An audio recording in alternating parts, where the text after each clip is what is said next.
ದೇವರ ಪರಿಶುದ್ಧ ನಾಮಕ್ಕೆ ಸ್ತೋತ್ರವಾಗಲಿ. ಕಳೆದ ವಾರದಲ್ಲಿ ಆಲೋಚನೆ ಮಾಡಿ ನಿಲ್ಲಿಸಿರುವಂಥ ಅಂಶವನ್ನು ನಾವು ಮುಂದುವರಿಸಿಕೊಳ್ಳೋಣ. ವಿಷಯ ಏನು ಅಂದರೆ, ದೇವರು ಕಟ್ಟಿದ ಮನೆ ಯಾವುದು ಭಾಗ 2. ಮತ್ತೆ ಹೇಳ್ತಾ ಇದ್ದೀನಿ, ದೇವರು ಕಟ್ಟಿದ ಮನೆ ಯಾವುದು ಭಾಗ 2. ಭಾಗ 1ನೇ ಭಾಗದಲ್ಲಿ ಕೊನೆಯ ಸಮಯಗಳಲ್ಲಿ ದೇವರು ಯಾವ ರೀತಿಯಾಗಿ ನಮ್ಮಲ್ಲಿ ವಾಸ ಮಾಡ್ತಾನೆ ಎನ್ನುವಂಥದ್ದನ್ನು ನಾವು ಆಲೋಚನೆ ಮಾಡಿದ್ದು ಸ್ವಲ್ಪ ಮಟ್ಟಿಗೆ.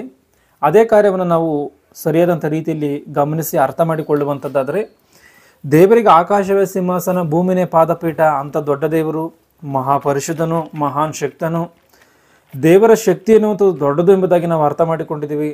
ಆತನಿಗೆ ಈ ಭೂಮಿ ಆಕಾಶಗಳು ಆತನು ವಾಸ ಮಾಡುವುದಕ್ಕೆ ಸಾಲಲ್ಲ ಎನ್ನುವಂಥದ್ದು ಕೂಡ ಅರ್ಥ ಮಾಡಿಕೊಂಡಿದ್ದೀವಿ. ಹಾಗಿರುವಂಥ ಮಹಾದೇವರು, ಅಂಥ ಪರಾತ್ಪರನು, ಅಂಥ ಪರಮ ತಂದೆ ನಮ್ಮ ಶರೀರದಲ್ಲಿ ಯಾವ ರೀತಿಯಾಗಿ ಆತನು ವಾಸ ಮಾಡ್ತಾನೆ, ನಮ್ಮ ಶರೀರ ಎನ್ನುವಂಥ ಮನೆಯನ್ನು ಕಟ್ಟಿದ್ದಾನೆ ಎನ್ನುವಂಥದ್ದು ಅರ್ಥವಾಗಿದೆ. ನಮ್ಮ ಈ ಶರೀರ ಎನ್ನುವಂಥ ಮನೆಯಲ್ಲಿ ದೇವರು ಯಾವ ರೀತಿಯಾಗಿ ವಾಸ ಮಾಡ್ತಾನೋ ಎನ್ನುವಂಥ ವಿಚಾರವನ್ನು ನಾವು ಒಂದ್ಸರಿ ಆಲೋಚನೆ ಮಾಡಿ ನೋಡುವಂಥದ್ದಾದರೆ, ನಾವೆಲ್ಲರೂ ಕೂಡ ಈ ಭೂಮಿ ಮೇಲೆ ಬರುವುದಕ್ಕಿಂತ ಮೊದಲು ನಾವು ತಾಯಿಯ ಗರ್ಭದಲ್ಲಿದ್ದೀವಿ. ಶರೀರ ಮಾಂಸದ ಮುದ್ದೆ ಆಕಾರದಲ್ಲಿ, ಅಂದರೆ ಮನುಷ್ಯನ ಅವತಾರದಲ್ಲಿ ತಾಯಿಯ ಗರ್ಭದಲ್ಲಿದ್ದೀವಿ. ಆ ಒಂದು ತಾಯಿಯ ಗರ್ಭಕ್ಕಿಂತ ಬರುವುದಕ್ಕಿಂತ ಮುಂದಿನ ಕಾಲವನ್ನು ನೋಡುವಂಥದ್ದಾದರೆ ತಂದೆಯ ಗರ್ಭದಲ್ಲಿ ಶುಕ್ರಕಣಗಳಾಗಿ ಇದ್ದೀವಿ. ಆ ಒಂದು ಹಿಂದಿನ ಕಾಲಗಳನ್ನು ನೋಡ್ಕೊಂಡು ಹೋಗುವಂಥದ್ದಾದರೆ ನಮ್ಮ ತಾತಂದಿರ ಗರ್ಭದಲ್ಲಿ ಶುಕ್ರಕಣಗಳಾಗಿ ಇದ್ದೀವಿ. ಆ ರೀತಿಯಾಗಿಯೇ ಹಿಂದೆ ಹೋದರೆ ಆದಾಮನ ಗರ್ಭದಲ್ಲಿ ಶುಕ್ರಕಣಗಳಾಗಿದ್ದೀವಿ. ಅದಕ್ಕಿಂತ ಹಿಂದೆ ಹೋದರೆ ನಾವೆಲ್ಲರೂ ಕೂಡ ದೇವರಲ್ಲಿ ಇದ್ದೀವಿ. ನಾವು ಕೀರ್ತನೆ 90ನೇ ಕೀರ್ತನೆ 1ನೇ ವಚನ 2ನೇ ವಚನದಲ್ಲಿ ಯುಗ ಯುಗಾಂತರಗಳಿಂದಲೂ ನೀನೇ ನಮ್ಮ ವಾಸಸ್ಥಾನ, ತಲತರಾಂತರಗಳಿಂದಲೂ ನೀನೇ ದೇವರು ಎಂಬುದಾಗಿ ದಾವಿದನು ಮಾತನಾಡಿರುವಂಥ ಮಾತುಗಳು ಸ್ಪಷ್ಟವಾಗಿ ಗೊತ್ತಾಗುತ್ತೆ. ಆ ಮಾತನ್ನು ಒಂದ್ಸರಿ ಓದಿ. ಕೀರ್ತನೆಗಳು 90 1ನೇ ವಚನ. ಕರ್ತನೇ ತಲತಲಾಂತರಗಳಿಂದಲೂ ನಮ್ಮ ವಾಸಸ್ಥಾನವು ನೀನೇ. ಗಮನಿಸಿ, ಕರ್ತನೆ ತಲತಲಾಂತರಗಳಿಂದಲೂ ನಮ್ಮ ವಾಸಸ್ಥಾನ ನೀನೇ ಎಂಬುದಾಗಿದೆ. ಅಂದರೆ ನಾವು ತಲತಲಾಂತರಗಳಿಂದ ವಾಸ ಮಾಡಿದ್ದೀವ? ಆಲೋಚನೆ ಮಾಡಿ. ನಾವು ಈ ಭೂಮಿ ಮೇಲೆ ಬಂದು ಕೇವಲ 20, 30, 40, 50 ವರ್ಷಗಳಾಗಿರ್ಬೋದು. ಆದರೆ ತಲತಲಾಂತರಗಳಿಂದಲೂ ನಾವು ನಿನ್ನಲ್ಲೇ ವಾಸ ಮಾಡ್ತಾ ಇದ್ದೀವಿ ಅಂತಂದರೆ, ನಾವು ಹುಟ್ಟಿ ಇಷ್ಟು ದಿನ ಆಗಿದೆ, ಇಷ್ಟು ದಿನಗಳು 50 ವರ್ಷಕ್ಕೆ ತಲತಲಾಂತರಗಳು ಎಂಬುದಾಗಿ ಹೇಳೋದಕ್ಕೆ ಸಾಧ್ಯ ಇಲ್ಲ. ತಲತಲಾಂತರಗಳು ಎಂಬುದಾಗಿ ನಾವು ಹೇಳ್ತೀವಿ ಅಂತಂದರೆ ಎಷ್ಟೋ ಕಾಲಗಳಿಂದ ನಾವು ಇದ್ದೀವಿ ಎನ್ನುವಂಥದ್ದು ಅರ್ಥವಾಗುತ್ತೆ. ಆದರೆ ಈ ಭೂಮಿ ಮೇಲೆ ಬಂದಿರುವಂಥದ್ದು ಸ್ವಲ್ಪ ದಿನಗಳು ಮಾತ್ರವೇ. ಮತ್ತು ಈ ತಲತಲಾಂತರಗಳು ಅಂತ ಹೇಳ್ತಿರುವಂಥ ದಿನಗಳು ಏನು ಎನ್ನುವಂಥದ್ದನ್ನು ನಾವು ಒಂದ್ಸರಿ ಆಲೋಚನೆ ಮಾಡಿ ನೋಡುವಂಥದ್ದಾದರೆ, ನಮ್ಮ ಈ ಭೂಮಿ ಮೇಲೆ ನಾವು ಶಾರೀರಿಕವಾಗಿ ಬರುವುದಕ್ಕಿಂತ ಹಿಂದಿನ ಕಾಲವೇ ತಲತಲಾಂತರಗಳು ಎಂಬುದಾಗಿ ನಾವು ಸ್ಪಷ್ಟವಾಗಿ ಅರ್ಥ ಮಾಡಿಕೊಳ್ಬೇಕು. ಕರ್ತನೆ ತಲತಲಾಂತರಗಳಿಂದಲೂ ನಮ್ಮ ವಾಸಸ್ಥಾನ ನೀನೇ ಎನ್ನುವಂಥ ಮಾತು ಅರ್ಥ ಏನು ಅಂತಂದರೆ, ದೇವರ ಗರ್ಭದಲ್ಲಿ ನಾವಿದ್ದೀವಿ. ಮತ್ತು ತಾಯಿಯ ಗರ್ಭದಲ್ಲಿ ಬಂದಂಥ ಸಮಯದಲ್ಲಿ ದೇಹವನ್ನು ಧರಿಸಿಕೊಂಡಿದ್ದೀವಿ. ದೇವರ ಗರ್ಭದಲ್ಲಿದ್ದಾಗ ದೇಹವನ್ನು ಧರಿಸಿಕೊಂಡಿದ್ದೀವ ಅಂತಂದರೆ ಇಲ್ಲ, ಆತ್ಮರೂಪದಲ್ಲಿ ಇದ್ದೀವಿ. ಒಂದ್ಸಾರಿ ಈ ಮಾತನ್ನು ಚೆನ್ನಾಗಿ ಗಮನಿಸಿ. ಆತ್ಮರೂಪದಲ್ಲಿದ್ದಂಥ ನಾವು ಈ ಭೂಮಿ ಮೇಲೆ ಬಂದಂಥ ಸಮಯದಲ್ಲಿ ಈ ಒಂದು 5 ಅಡಿ ಇಲ್ಲ 6 ಅಡಿ ಇರುವಂಥ ಶರೀರದಲ್ಲಿ ನಮ್ಮ ಆತ್ಮ ವಾಸ ಮಾಡ್ತಾ ಇದೆಯಾ ಅಂದರೆ ವಾಸ ಮಾಡ್ತಾ ಇದೆ. ಒಂದ್ಸರಿ ಆಲೋಚನೆ ಮಾಡಬೇಕು. ಈ ಪ್ರಕೃತಿಯಲ್ಲಿ ನಮ್ಮ ಆತ್ಮವನ್ನು ಬಂಧಿಸುವಂಥ ಶಕ್ತಿ ಯಾವ ವಸ್ತುಗಳಿಗೂ ಕೂಡ ಇಲ್ಲ. ಅದು ನೀರಾಗಿರ್ಬೋದು, ಬೆಂಕಿ ಆಗಿರ್ಬೋದು, ಗಾಳಿ ಆಗಿರ್ಬೋದು, ಪಂಚಭೂತಗಳಲ್ಲಿರುವಂಥ ಯಾವುದಕ್ಕೂ ಕೂಡ ದೇವರ ಅಂದರೆ ನಮ್ಮಲ್ಲಿರುವಂಥ ಆತ್ಮವನ್ನು ಬಂಧಿಸುವಂಥ ಶಕ್ತಿ ಇಲ್ಲ. ಆದರೆ ನಮ್ಮ ಶರೀರದಲ್ಲಿ ಈ ಆತ್ಮ ಬಂಧಿಸಲ್ಪಟ್ಟಿದೆಯಾ ಅಂತ ಅಂದರೆ, ಈ ದೊಡ್ಡ ಆತ್ಮ ಈ ಒಂದು ಶರೀರದಲ್ಲಿ ಬಂಧಿಸಲ್ಪಟ್ಟಿದೆ. ಅಂದರೆ ಈ 5 ಅಡಿ 6 ಅಡಿ ಇರುವಂಥ ಶರೀರದಲ್ಲಿ ಇಂಥ ಮಹಾ ಆಕಾರವುಳ್ಳಂಥ ಆತ್ಮ ಬಂಧಿಸಲ್ಪಟ್ಟಿದೆ. ಅಂದರೆ ಬಂಧಿಸಲ್ಪಟ್ಟಿದೆ. ಆಲೋಚನೆ ಮಾಡಬೇಕು.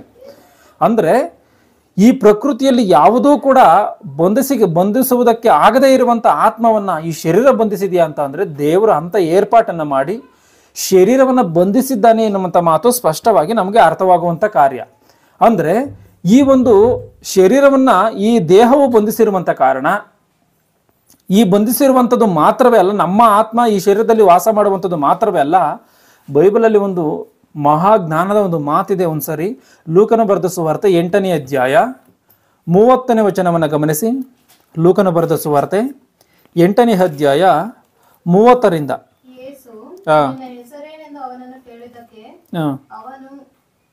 ನನ್ನ ಹೆಸರು ದಂಡು ಅಂದನು. ಇಲ್ಲಿ ನಾವು ಮೇಲ್ಗಡೆಯಿಂದ ನೋಡ್ಕೊಂಬರುವಂಥದ್ದಾದರೆ 26ನೇ ವಚನದಿಂದ ಸ್ವಲ್ಪ ಸ್ಪೀಡಾಗಿ ಓದ್ತೀನಿ, ಗಮನಿಸಿ. ಆಮೇಲೆ ಅವರು ಗಲಿಲಾಯಕ್ಕೆ ಎದುರಾಗಿರುವ ಗರಸೇನರ ಸೀಮೆಗೆ ಮುಟ್ಟಿದರು. ಆತನು ದಡಕ್ಕೆ ಇಳಿಯುತ್ತಲೇ ಆ ಊರಿನವನಾದ ಒಬ್ಬ ಮನುಷ್ಯನು ಆತನೆದುರಿಗೆ ಬಂದನು. ಅವನಿಗೆ ದೆವ್ವಗಳು ಹಿಡಿದಿದ್ದವು. ಬಹುಕಾಲದಿಂದ ಬಟ್ಟೆಯನ್ನೇ ಹಾಕಿಕೊಳ್ಳದೆ ಯಾವ ಮನೆಯಲ್ಲಿಯೂ ಇರದೆ ಸಮಾಧಿಯ ಗವಿಗಳಲ್ಲಿಯೇ ಇರುತ್ತಿದ್ದನು. ಇವನು ಯೇಸುವನ್ನು ಕಂಡು ಆರ್ಭಟಿಸಿ ಆತನ ಮುಂದೆ ಬಿದ್ದು ಮಹಾಶಬ್ದದಿಂದ, ಯೇಸುವೆ, ಪರಾತ್ಪರನಾದ ದೇವರ ಮಗನೇ, ನನ್ನ ಗೊಡವೆ ನಿನಗೇಕೆ? ನನ್ನನ್ನು ಕಾಡಬೇಡವೆಂತ ನಿನ್ನನ್ನು ಬೇಡಿಕೊಳ್ಳುತ್ತೇನೆ ಅಂದನು. ಯಾಕಂದರೆ ಈ ಮನುಷ್ಯನನ್ನು ಬಿಟ್ಟು ಹೋಗಬೇಕೆಂದು ಆತನು ಆ ದೆವ್ವಕ್ಕೆ ಅಪ್ಪಣೆ ಕೊಟ್ಟಿದ್ದನು. ಅದು ಬಹುಕಾಲದಿಂದ ಅವನನ್ನು ಹಿಡಿದಿತ್ತು. ಇದಲ್ಲದೆ ಅವನನ್ನು ಕಾವಲಲ್ಲಿಟ್ಟು ಸರಪಣಿಗಳಿಂದಲೂ ಬೇಡಿಗಳಿಂದಲೂ ಕಟ್ಟಿದರು. ಅವನು ಆ ಬಂಧಗಳನ್ನು ಮುರಿದು ಹಾಕುತ್ತಿದ್ದನು ಮತ್ತು ಆ ದೆವ್ವ ಅವನನ್ನು ಅರಣ್ಯ ಪ್ರದೇಶಗಳಿಗೆ ಓಡಿಸುತ್ತಿತ್ತು. ಯೇಸು ನಿನ್ನ ಹೆಸರಿನಿಂದ ಅವನನ್ನು ಕೇಳಿದ್ದಕ್ಕೆ ಅವನು, ನನ್ನ ಹೆಸರು ದಂಡು ಅಂದನು. ಇಲ್ಲಿ ಈ ಮಾತನ್ನು ನಾವು ಸ್ಪಷ್ಟವಾಗಿ ಗಮನಿಸಬೇಕು. ನನ್ನ ಹೆಸರು ದಂಡು ಅಂದನು, ಯಾಕಂದರೆ ಬಹಳ ದೆವ್ವಗಳು ಅವನೊಳಗೆ ಹೊಕ್ಕಿದ್ದವು. ಬಹಳ ದೆವ್ವಗಳು ಅವನೊಳಗೆ ಹೊಕ್ಕಿದ್ದವು ಅಂತ ಹೇಳಿ ಇದೆ. ಅಂದ್ರೆ ಬಹಳ ದೆವ್ವಗಳು ಅಂದ್ರೆ ಏನು? ದೆವ್ವಗಳು ಅಂದ್ರೆ ಆತ್ಮಗಳು. ಸೈತಾನನು ಅಂದ್ರೆ ಆತ್ಮ. ದೇವರು ಅಂತಂದ್ರೆ ದೇವರು ಕೂಡ ಆತ್ಮನೇ. ಆಲೋಚನೆ ಮಾಡಿ. ಈಗ ನಮ್ಮ ಆತ್ಮವ ಶರೀರದಲ್ಲಿ ವಾಸ ಮಾಡುವಂಥದ್ದು ಮಾತ್ರವೇ ಅಲ್ಲ, ಇಲ್ಲಿ ದಂಡು ಎನ್ನುವಂತ ಅಂದ್ರೆ ಬಹಳ ದೆವ್ವಗಳು ಒಬ್ಬ ಮನುಷ್ಯನಲ್ಲಿ ವಾಸ ಮಾಡ್ತಾ ಇದೆ. ಇದನ್ನ ನಾವು ಸ್ಪಷ್ಟವಾಗಿ ಆಲೋಚನೆ ಮಾಡಿ ಅರ್ಥ ಮಾಡಿಕೊಳ್ಬೇಕು. ಯಾಕೆ ಅಂತಂದ್ರೆ ಈ ಶರೀರಕ್ಕೆ 5 ಅಡಿ 6 ಅಡಿ ಇರುವಂತ ಆಕಾರ ಇದೆ. 50ರಿಂದ 100 kg ಇರುವಂತ ತೂಕ ಅಂದ್ರೆ ಒಂದು ಸೀಮಿತ ಇದೆ. ಒಂದು ಶರೀರಕ್ಕೆ ಒಂದು ಅಳತೆ ಎನ್ನುವಂಥದ್ದು, ಒಂದು ಪರಿಮಿತಿ ಎನ್ನುವಂಥದ್ದು ಇದೆ. ಆದರೆ ನಮ್ಮ ಆತ್ಮದ ಒಂದು ಪರಿಮಿತಿ ಏನೆಂಬುದಾಗಿ ನಾವು ಒಂದ್ಸಲ ಆಲೋಚನೆ ಮಾಡಿ ನೋಡುವಂಥದ್ದಾದ್ರೆ ಈ ಭೂಮಿ ಆಕಾಶಗಳು ಸಾಲುವುದಿಲ್ಲ. ಇದನ್ನು ಯಾವ ಮಾತಿನ ಮೂಲಕವಾಗಿ ಇದನ್ನು ಹೇಳ್ತಿ ಎಂಬುದಾಗಿ ನೀವು ಕೇಳುವಂಥದ್ದಾದ್ರೆ ಯೋಬನ ಗ್ರಂಥ ಕಳೆದ ಭಾಗದಲ್ಲಿ ಹೇಳಿರುವಂಥ ಮಾತನ್ನೇ ಮತ್ತೆ ಜ್ಞಾಪಕ ಪಡಿಸ್ತಾ ಇದ್ದೀನಿ. ಯೋಬನ ಗ್ರಂಥ 21ನೇ ಅಧ್ಯಾಯ 13ನೇ ವಚನದಲ್ಲಿ, ಒಕ್ಕ ಕ್ಷಣಮುಲೋನೆ ಪಾತಾಳಮನಕು ದಿಗುದುರು ಎಂಬುದಾಗಿ ಇರುವಂಥ ತೆಲುಗು ಭಾಷೆ ಬೈಬಲ್ ಇರುವಂಥ ಮಾತುಗಳಿಗೆ ಅನುಸಾರವಾಗಿ ಇನ್ನೊಂದು ಲೋಕಕ್ಕೆ ಒಂದು ಕ್ಷಣದಲ್ಲಿ ಹೋಗುತ್ತೆ ಅಂತಂದ್ರೆ ಆತ್ಮಕ್ಕೆ ಅಂತ ಮಹಾ ಆಕಾರ ಇದೆ ಎನ್ನುವಂಥದ್ದನ್ನು ಅರ್ಥ ಮಾಡ್ಕೊಳ್ಬೇಕು. ಈ ಆಕಾರದಲ್ಲಿ ಮನುಷ್ಯನ ಆತ್ಮ ಈ 5 ಅಡಿ ಇಲ್ಲ 6 ಅಡಿ ಇರುವಂಥ ಶರೀರದಲ್ಲಿ ಮನುಷ್ಯನ ಆತ್ಮ ಮಾತ್ರವೇ ವಾಸ ಮಾಡ್ತಿಲ್ಲ. ದಂಡು ಎನ್ನುವಂಥ ಬಹಳ ದೆವ್ವಗಳು ಅಂದ್ರೆ ಬಹಳ ಆತ್ಮಗಳು ಒಬ್ಬ ಮನುಷ್ಯನಲ್ಲಿ ವಾಸ ಮಾಡ್ತಾ ಇದೆ ಅಂತಂದ್ರೆ ಮನುಷ್ಯನ ಶರೀರದ ಒಂದು ಸಾಮರ್ಥ್ಯವನ್ನು ನಾವು ಇದರಲ್ಲಿ ಅರ್ಥ ಮಾಡಿಕೊಳ್ಬೇಕು. ಅಂದ್ರೆ ಮನುಷ್ಯನ ಶರೀರಕ್ಕೆ ಇಂಥ ಸಾಮರ್ಥ್ಯ ಇದೆ, ಇಂಥ ಶಕ್ತಿ ಇದೆಯಾ? ಈ ಪ್ರಕೃತಿಯಲ್ಲಿರುವಂಥ ಯಾವ ಪಂಚಭೂತಗಳಾಗಿರ್ಬೋದು, ಯಾವ ವಸ್ತುಗಳಾಗಿರ್ಬೋದು, ಆತ್ಮವನ್ನು ತಡೆದು ನಿಲ್ಲಿಸೋದಕ್ಕೆ ಸಾಧ್ಯ ಇಲ್ಲದೆ ಇರುವಂಥದ್ದು ನಮ್ಗೆ ಗೊತ್ತಿದೆ. ತಡೆದು ನಿಲ್ಲಿಸೋದಕ್ಕೆ ಸಾಧ್ಯವಿಲ್ಲ. ಯಾಕಂದ್ರೆ ಯೇಸು ಕ್ರಿಸ್ತನು ಆ ಆತ್ಮರೂಪನಾಗ ಆತನು ಪುನರುತ್ಥಾನನಾಗಿ ಎದ್ದು ಬಂದಾಗ ಬಾಗಿಲು ಮುಚ್ಚಿಕೊಂಡಾಗ ಅವರ ಮಧ್ಯದಲ್ಲಿ ಬರ್ತಾನೆ. ಎಲ್ಲಸಿಂದ ಬಂದ ಅಂದ್ರೆ ಪ್ರಕೃತಿಯಲ್ಲಿ ಯಾವುದಕ್ಕೂ ಕೂಡ ಆತ್ಮವನ್ನು ತಡೆದು ನಿಲ್ಲಿಸುವಂತ ಶಕ್ತಿ ಇಲ್ಲ. ಆದ್ರೆ ದೇವರು ಮಾಡಿರುವಂಥ ಏರ್ಪಾಟು ಏನು ಅಂತಂದ್ರೆ ಈ ಒಂದು ಚಿಕ್ಕ ಶರೀರದಲ್ಲಿ ಇಂಥ ಮಹಾ ಆಕಾರವುಳ್ಳ ಆತ್ಮವು ವಾಸ ಮಾಡ್ಬೋದು. ಅದು ಒಂದು ಮಾತ್ರವೇ ಅಲ್ಲ, ಬಹಳ ಆತ್ಮಗಳು ಒಬ್ಬ ಮನುಷ್ಯನಲ್ಲಿ ವಾಸ ಮಾಡ್ತಾ ಇದ್ದೋ ಎನ್ನುವಂಥ ಮಾತಿಗೆ ಸ್ಪಷ್ಟವಾಗಿ ದೇವರ ಮಾತುಗಳೇ ಸಾಕ್ಷಿ ಹೇಳ್ತಾ ಇದೆ. ಮತ್ತೆ ಗಮನಿಸಿ 30ನೇ ವಚನವನ್ನ, ನಿನ್ನ ಹೆಸರೇನೆಂದು ಅವನನ್ನು ಕೇಳಿದ್ದಕ್ಕೆ ಅವನು, ನನ್ನ ಹೆಸರು ದಂಡು ಅಂದನು, ಯಾಕೆಂದರೆ ಬಹಳ ದೆವ್ವಗಳು ಅವನೊಳಗೆ ಹೊಕ್ಕಿದ್ದವು. ಬಹಳ ದೆವ್ವಗಳು ವಾಸ ಮಾಡ್ತಾ ಇದೆ ಅಂತ ಒಂದು ಮನೆಯಲ್ಲಿ, ಅಂದ್ರೆ ಒಂದು ಶರೀರದಲ್ಲಿ.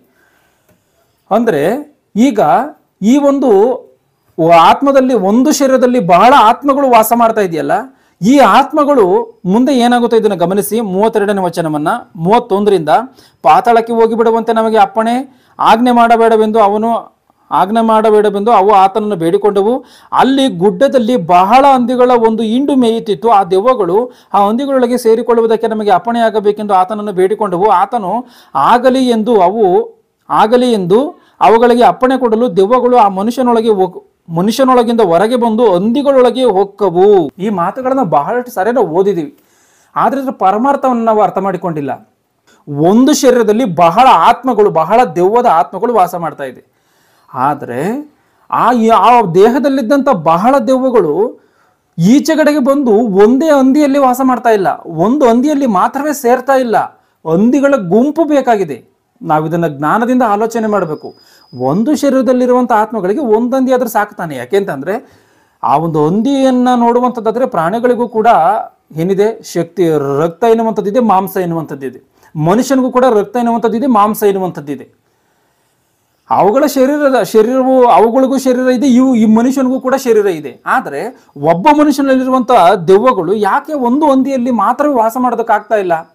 ಹಂದಿಗಳ ಗುಂಪನ್ನ ಕೇಳ್ತಾ ಇದೆ. ದೆವ್ವಗಳು ಏನು ಕೇಳ್ತಾ ಇದೆ, ಅಲ್ಲಿ ಗುಡ್ಡದಲ್ಲಿ ಬಹಳ ಹಂದಿಗಳ ಒಂದು ಹಿಂಡು ಮೇಯುತ್ತಿತ್ತು. ಆ ದೆವ್ವಗಳು ಆ ಹಂದಿಗಳೊಳಗೆ ಸೇರಿಕೊಳ್ಳುವುದಕ್ಕೆ ನಮಗೆ ಅಪ್ಪಣೆ ಆಗಬೇಕೆಂದು. ಆ ಹಂದಿಯೊಳಗೆ ಅಂತ ಹೇಳಿ ಒಂದನ್ನ ಸೂಚಿಸಿ ಮಾತಾಡ್ತಾ ಇಲ್ಲ ಇಲ್ಲಿ. ಹಂದಿಗಳೊಳಗೆ ಸೇರಿಕೊಳ್ಳುವುದಕ್ಕೆ, ಅಂದ್ರೆ ಆ ಎಲ್ಲ ಹಂದಿಗಳ ಗುಂಪಿನಲ್ಲಿ ಸೇರಿಕೊಳ್ಳುವುದಕ್ಕೆ ನಮ್ಗೆ ಅಪ್ಪಣೆ ಆಗಬೇಕು ಅಂತ. ಯಾಕೆ ಒಂದು ಹಂದಿಯಲ್ಲಿ ಸೇರೋದಕ್ಕೆ ಸಾಧ್ಯ ಇಲ್ಲ ಅಂದ್ರೆ ಒಂದೇ ಹಂದಿಯಲ್ಲಿ ಒಬ್ಬ ಮನುಷ್ಯನಲ್ಲಿದ್ದಂಥ ಬಹಳ ಆತ್ಮಗಳು ಸೇರಿಕೊಳ್ಳೋದಕ್ಕೆ ಸಾಧ್ಯ ಇಲ್ಲ. ಒಂದು ಹಂದಿಯಲ್ಲಿ ಒಬ್ಬ ಮನುಷ್ಯನಲ್ಲಿರುವಂಥ ಆತ್ಮಗಳು ಒಂದೇ ಶರೀರದ ಅಂದ್ರೆ ಒಂದೇ ಹಂದಿಯ ಶರೀರದಲ್ಲಿ ವಾಸ ಮಾಡೋದಕ್ಕೆ ಸಾಧ್ಯ ಇಲ್ಲ. ಅಂತ ದೊಡ್ಡದ್ದು ಆತ್ಮ ಎನ್ನುವಂಥದ್ದನ್ನು ನಾವು ಸ್ಪಷ್ಟವಾಗಿ ಅರ್ಥ ಮಾಡಿಕೊಳ್ಬೇಕು. ಈಗ 33ನೇ ವಚನವನ್ನು ಗಮನಿಸಿ. ಆತನು 32ರಿಂದ ಅಲ್ಲಿಯ ಗುಡ್ಡದಲ್ಲಿ ಬಹಳ ಹಂದಿಗಳ ಒಂದು ಹಿಂಡು ಮೇಯುತ್ತಿತ್ತು. ಆ ದೆವ್ವಗಳು ಆ ಹಂದಿಗಳೊಳಗೆ ಸೇರಿಕೊಳ್ಳುವುದಕ್ಕೆ ನಮಗೆ ಅಪ್ಪಣೆಯಾಗಬೇಕೆಂದು ಆತನನ್ನು ಬೇಡಿಕೊಂಡವು. ಆತನು ಆಗಲಿ ಎಂದು ಅವುಗಳಿಗೆ ಅಪ್ಪಣೆ ಕೊಡಲು ದೆವ್ವಗಳು ಆ ಮನುಷ್ಯನೊಳಗಿಂದ ಹೊರಗೆ ಬಂದು ಹಂದಿಗಳೊಳಗೆ ಹೊಕ್ಕವು. ಆ ಗುಂಪು ಓಡಿ ಕಡಿದಾದ ಸ್ಥಳದಿಂದ ಕೆರೆಯೊಳಗೆ ಬಿದ್ದು ಉಸಿರು ಕಟ್ಟಿ ಸತ್ತಿತು. ಅಂದ್ರೆ ಒಬ್ಬ ಮನುಷ್ಯನಲ್ಲಿರುವಂಥ ದುರಾತ್ಮದ ಸೇನೆ ಹಂದಿಗಳೊಳಗೆ ಹೋಗಿದೆ. ಆದರೆ ಇಲ್ಲಿ ಆಗಿರುವಂಥ ಬದಲಾವಣೆ ಏನು ಅಂತಂದರೆ, ಅಷ್ಟೇ ಅಂದರೆ ಬಹಳ ದಂಡು ಎನ್ನುವಂಥ ಬಹಳ ದೆವ್ವಗಳು ಒಬ್ಬ ಮನುಷ್ಯನಲ್ಲಿ ವಾಸ ಮಾಡುವಂಥ ಸಮಯದಲ್ಲಿ ಆ ಮನುಷ್ಯನ ಒಂದು ಜೀವನ ಕೆಟ್ಟೋಗಿದೆ. ಆದರೆ ಮನುಷ್ಯನ ಸತ್ತಿಲ್ಲ. ಇದನ್ನು ಗಮನಿಸಬೇಕು, ಮನುಷ್ಯನ ಸತ್ತಿಲ್ಲ. ಆದರೆ ಈ ಹಂದಿಗಳೊಳಗೆ ಸೇರ್ತಿದ್ದಂಗೆ ಈ ಹಂದಿಗಳು ಹೋಗಿ ಸಾಯುವಂಥದ್ದೇನು, ಏನಕ್ಕೋಸ್ಕರ ಸತ್ವು ಇವು ಅಂದ್ರೆ ನಮಗಿಲ್ಲ ಅರ್ಥ ಆಗುವಂಥ ಸಂಗತಿ ಏನು ಅಂತಂದರೆ, ಒಬ್ಬ ಮನುಷ್ಯನ ಶರೀರಕ್ಕೆ ಬಹಳ ದೆವ್ವಗಳು ಸೇರಿದ್ರು ಕೂಡ ಮನುಷ್ಯನ ಶರೀರ ಎನ್ನುವಂಥದ್ದು ತಡ್ಕೊಂಡಿದೆ, ಸಾಯದಲ್ಲೇನೆ ಸತ್ತೋಗ್ದಲೇನೆ ತಡ್ಕೊಂಡಿದೆ.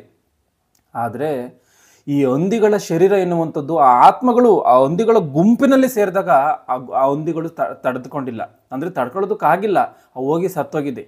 ಆಲೋಚನೆ ಮಾಡಬೇಕು. ಒಬ್ಬ ಮನುಷ್ಯನಲ್ಲಿರುವಂಥ ದುರಾತ್ಮದ ಸೇನೆ ಆ ದಂಡು ಎನ್ನುವಂಥ ಬಹಳ ದೆವ್ವಗಳು ಸೇರಿದ್ದಾಗ ಒಬ್ಬ ಮನುಷ್ಯನಲ್ಲಿ ಅವನಿಗೆ ಶರೀರಕ್ಕೆ ಅಂದರೆ ಸಾಯುವಂಥ ಪರಿಸ್ಥಿತಿ ಬಂದಿಲ್ಲ. ಆದರೆ ಆ ದೆವ್ವಗಳು ಬಹಳ ಹಂದಿಗಳಲ್ಲಿ ಸೇರಿದೆ. ಒಬ್ಬ ಮನುಷ್ಯನಲ್ಲಿದ್ದಂಥ ದೆವ್ವಗಳು ಬಹಳ ಹಂದಿಗಳಲ್ಲಿ ಸೇರಿದಾಗ ಆ ಬಹಳ ಹಂದಿಗಳ ಗುಂಪು ಕೂಡ ಆ ಗುಂಪು ತಡ್ಕೊಳ್ಳೋದಕ್ಕಾಗಿಲ್ಲ. ಆಲೋಚನೆ ಮಾಡಬೇಕು. ಒಬ್ಬ ಮನುಷ್ಯನ ತಡ್ಕೊಂಡಿದ್ದಾನೆ ಸಾಯದಲ್ಲೇನೆ, ಆದರೆ ಆ ಗುಂಪು ತಡೆಗಳೋದಕ್ಕಾಗದಲ್ಲೇನೆ ಸತ್ತೋಗಿದೆ. ಇದನ್ನು ಗಮನಿಸಬೇಕು. ಅಂದ್ರೆ ಇದರಿಂದ ಅರ್ಥವಾಗುವಂಥ ಒಂದು ಸಂಗತಿ ಏನು ಅಂತೇಳಿ ನೋಡುವಾಗ, ಒಬ್ಬ ಮನುಷ್ಯನ ಶರೀರಕ್ಕೆ ಅಂದ್ರೆ ದೇವರು ಕಟ್ಟಿದಂಥ ಮನೆಗೆ ಇರುವಂಥ ಕೆಪಾಸಿಟಿಯನ್ನು ಆಲೋಚನೆ ಮಾಡಬೇಕು. ಇಲ್ಲಿ ದೇವರು ಕಟ್ಟಿರುವಂಥ ಈ ಮನುಷ್ಯನ ಶರೀರ ಎನ್ನುವಂಥ ಮನೆಗೆ ಇರುವಂಥ ಕೆಪಾಸಿಟಿ ಏನು ಅಂದರೆ, ಎಂಥ ಆತ್ಮಗಳನ್ನು ಕೂಡ ಬಂಧಿಸಿ ಇಟ್ಟುಕೊಳ್ಳುವಂಥ ಒಂದು ಶಕ್ತಿ ಇದೆ ಎನ್ನುವಂಥದ್ದನ್ನು ಸ್ಪಷ್ಟವಾಗಿ ಅರ್ಥ ಮಾಡಿಕೊಳ್ಬೇಕಂದ್ರೆ ದೇವರು ಶರೀರದಲ್ಲಿ ಬಂಧಿಸ್ತಾನೆ ಎನ್ನುವಂಥದ್ದನ್ನು ನಾವು ಅರ್ಥ ಮಾಡಿಕೊಳ್ಬೇಕು. ಯಾಕಂದರೆ ನಮ್ಮ ಆತ್ಮ ಶರೀರದಲ್ಲಿ ವಾಸ ಮಾಡ್ತಾ ಇದೆ. ಹಾಗಿರುವಂಥ ಕಾರಣ ಅದೇ ರೀತಿಯಾಗಿ ಈ ಒಂದು ಹಂದಿಗಳ ಆ ಶರೀರದಲ್ಲಿ ಈ ದೆವ್ವಗಳು ವಾಸ ಮಾಡೋದಕ್ಕೆ ಸಾಧ್ಯವಾಗಿಲ್ಲ. ಇದರಿಂದ ಅರ್ಥವಾಗುವಂಥ ಸಂಗತಿ ಏನು ಅಂದರೆ, ಆ ಪರಾತ್ಪರನಾಗಿರುವಂಥ ಮಹಾದೇವರು ಕೂಡ ನಮ್ಮ ಶರೀರದಲ್ಲಿ ವಾಸ ಮಾಡ್ತಾನೆ. ಯಾಕಂದರೆ ನಮ್ಮ ಆತ್ಮ ವಾಸ ಮಾಡ್ತಾ ಇದೆ. ಬಹಳ ಆತ್ಮಗಳು ಒಬ್ಬ ಮನುಷ್ಯನಲ್ಲಿ ವಾಸ ಮಾಡಿರುವಂಥದ್ದು ಬೈಬಲಲ್ಲಿ ಕಾಣುತ್ತೆ. ಆಗಿದ್ದರೆ ದೇವರು ವಾಸ ಮಾಡಲ್ವಾ? ದೇವರು ಕೂಡ ನಮ್ಮ ಶರೀರದಲ್ಲಿ ವಾಸ ಮಾಡ್ತಾನೆ ಎನ್ನುವಂಥದ್ದಕ್ಕೆ ಸಾಕ್ಷಿಯ ಮಾತುಗಳಿವು. ಆಲೋಚನೆ ಮಾಡಿ. ನಮ್ಮ ಮಹಾ ಆಕಾರವುಳ್ಳಂಥ ಈ ಒಂದು ಆತ್ಮ 5 ಅಡಿ 6 ಅಡಿ ಇರುವಂಥ ಶರೀರದಲ್ಲಿ ವಾಸ ಮಾಡ್ತಾ ಇದೆ. ಇದೇ ಒಂದು ಶರೀರದಲ್ಲಿ ಬಹಳ ದಂಡು ಎನ್ನುವಂಥ ದೆವ್ವಗಳು ಸೇರಿ ವಾಸ ಮಾಡ್ತಾ ಇದೆ. ಈಗಿರುವಂಥ ಸಮಯದಲ್ಲಿ ಮಹಾ ಆಕಾರವುಳ್ಳಂಥ ದೇವರು ನಮ್ಮ ಶರೀರದಲ್ಲಿ ವಾಸ ಮಾಡಲ್ವಾ? ವಾಸ ಮಾಡ್ತಾನೆ ಎನ್ನುವಂಥದ್ದನ್ನು ನಿಸ್ಸಂದೇಹವಾಗಿ ಹೇಳ್ಬೋದು. ಅಂಥ ಮಹಾ ಆಕಾರವುಳ್ಳ ದೇವರು ಯಾವ ರೀತಿಯಾಗಿ ನಮ್ಮ ಶರೀರದಲ್ಲಿ ವಾಸ ಮಾಡ್ತಾನೆ ಎನ್ನುವಂಥದ್ದನ್ನು ನಾವು ಯಾವ ರೀತಿಯಾಗಿ ತೀರ್ಮಾನ ಮಾಡ್ಬೋದು ಅಂತಂದರೆ, ಮಹಾ ಆಕಾರವುಳ್ಳಂಥ ನಮ್ಮ ಆತ್ಮ ಈ ಶರೀರದಲ್ಲಿ ವಾಸ ಮಾಡ್ತಾ ಇದೆ. ಮಹಾ ಆಕಾರಗಳುಳ್ಳಂಥ ಬಹಳ ದೆವ್ವಗಳು ಒಬ್ಬ ಮನುಷ್ಯನಲ್ಲಿ ವಾಸ ಮಾಡ್ತಾ ಇದೆ ಅಂದರೆ, ಆ ದೇವರಾತ್ಮನು ಕೂಡ ನಮ್ಮ ಶರೀರದಲ್ಲಿ ವಾಸ ಮಾಡ್ಬೋದು. ಆದ್ದರಿಂದಲೇ ದೇವರೇನು ಮಾಡಿದ್ದಾನೆ, ಆತನು ವಾಸ ಮಾಡೋದಕ್ಕೋಸ್ಕರವೇ ಈ ಒಂದು ಶರೀರ ಎನ್ನುವಂಥ ಮನೆಯನ್ನು ಆತನೇ ತನ್ನ ಕೈಯಾರ ನಿರ್ಮಿಸಿದ್ದಾನೆ ಎನ್ನುವಂಥದ್ದನ್ನು ನಾವು ಸ್ಪಷ್ಟವಾಗಿ ಅರ್ಥ ಮಾಡಿಕೊಳ್ಳಬೇಕಾಗಿರುವಂಥ ಒಂದು ಸಂಗತಿ.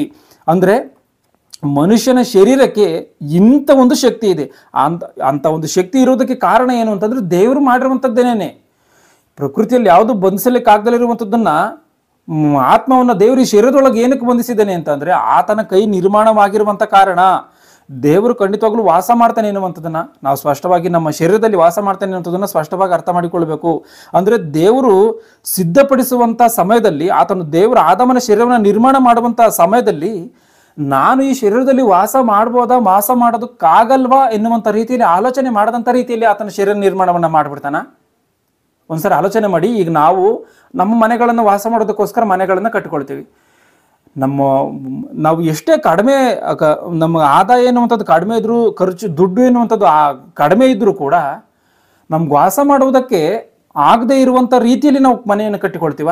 ಸಾಲ ಮಾಡಿ ಆದರೂ ಸರಿ ನಮ್ಮ ವಾಸ ಮಾಡೋದಕ್ಕೆ ಎಷ್ಟರ ಮಟ್ಟಿಗೆ ಬೇಕೋ ಅಷ್ಟರ ಮಟ್ಟಿಗೆ ಅದು ಚಿಕ್ಕದಾಗಿರಲಿ, ನಮ್ಮ ವಾಸ ಮಾಡೋದಕ್ಕೆ ಎಷ್ಟು ಬೇಕೋ ಅಷ್ಟನ್ನು ಕಟ್ಕೊಳ್ತೀವಿ.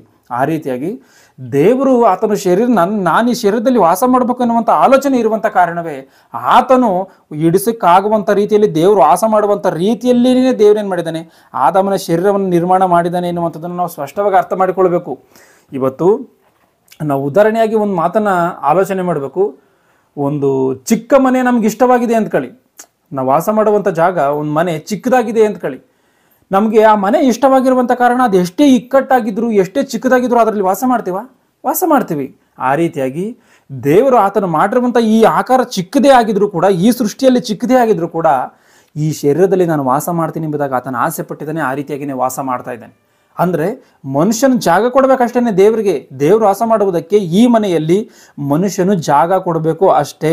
1 ಕೊರಿಂಥಿ 6ನೇ ಅಧ್ಯಾಯ 19ನೇ ವಚನವನ್ನು ಗಮನಿಸಿ. 1 ಕೊರಿಂಥಿ 6ನೇ ಅಧ್ಯಾಯ 19ನೇ ವಚನವನ್ನು. ದೇವರಿಂದ ದೊರಕಿ ನಿಮ್ಮೊಳಗೆ ನೆಲೆಗೊಂಡಿರುವ ಪವಿತ್ರಾತ್ಮನಿಗೆ, ಅಂದರೆ ದೇವರಿಂದ ದೊರಕಿರುವಂಥದ್ದು ಪವಿತ್ರಾತ್ಮನು, ದೇವರಿಂದ ದೊರಕಿ ನಿಮ್ಮೊಳಗೆ ನೆಲೆಗೊಂಡಿರುವ ಪವಿತ್ರಾತ್ಮನಿಗೆ ನಿಮ್ಮ ದೇಹವು ಗರ್ಭಗುಡಿ. ಗಮನಿಸಿ, ನಿಮ್ಮ ದೇಹವು ಗರ್ಭಗುಡಿ. ದೇವರಿಗೆ ಆಲಯವಾಗಿರುವಂಥ ನಿಮ್ಮ ಶರೀರವನ್ನು ಸೈತಾನನಿಗೆ ಆಲಯವನ್ನಾಗಿ ಮಾಡ್ತಿರೋ, ಇಲ್ಲ ಸೃಷ್ಟಿ ಮಾಡಿಕೊಟ್ಟಂಥ ದೇವರಿಗೆ ಆಲಯವನ್ನು ಮಾಡ್ತಿರೋ, ತೀರ್ಮಾನವು ನಿಮ್ಮದೇ. ಯಾಕೆ ಅಂತಂದರೆ ಮನುಷ್ಯನಿವತ್ತು ದೇವರು ಸ್ವತಂತ್ರ ಕೊಟ್ಟಿದ್ದಾನೆ ಅಂತೇಳಿ ತಮ್ಮ ಶರೀರಗಳನ್ನು ಕೆಟ್ಟತನಕ್ಕೆ ಬಳಸ್ತಾ ಇದ್ದಾನೆ.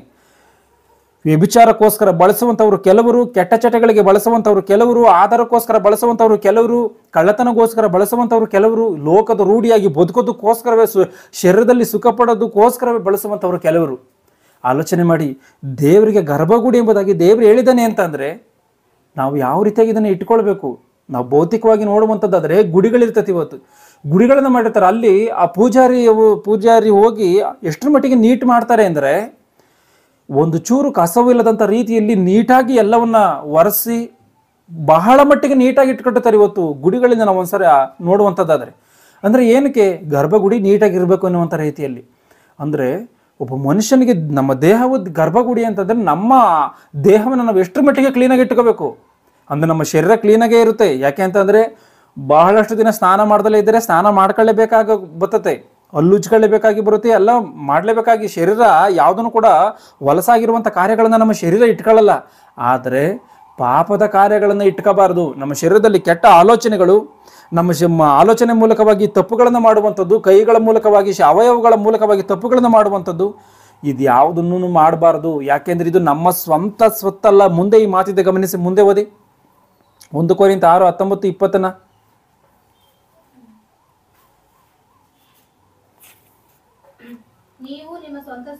ನೀವು ನಿಮ್ಮ ಸ್ವಂತ ಸ್ವತ್ತಲ್ಲ, ನೀವು ಕ್ರಯಕ್ಕೆ ಕೊಳ್ಳಲ್ಪಟ್ಟಂತವರು.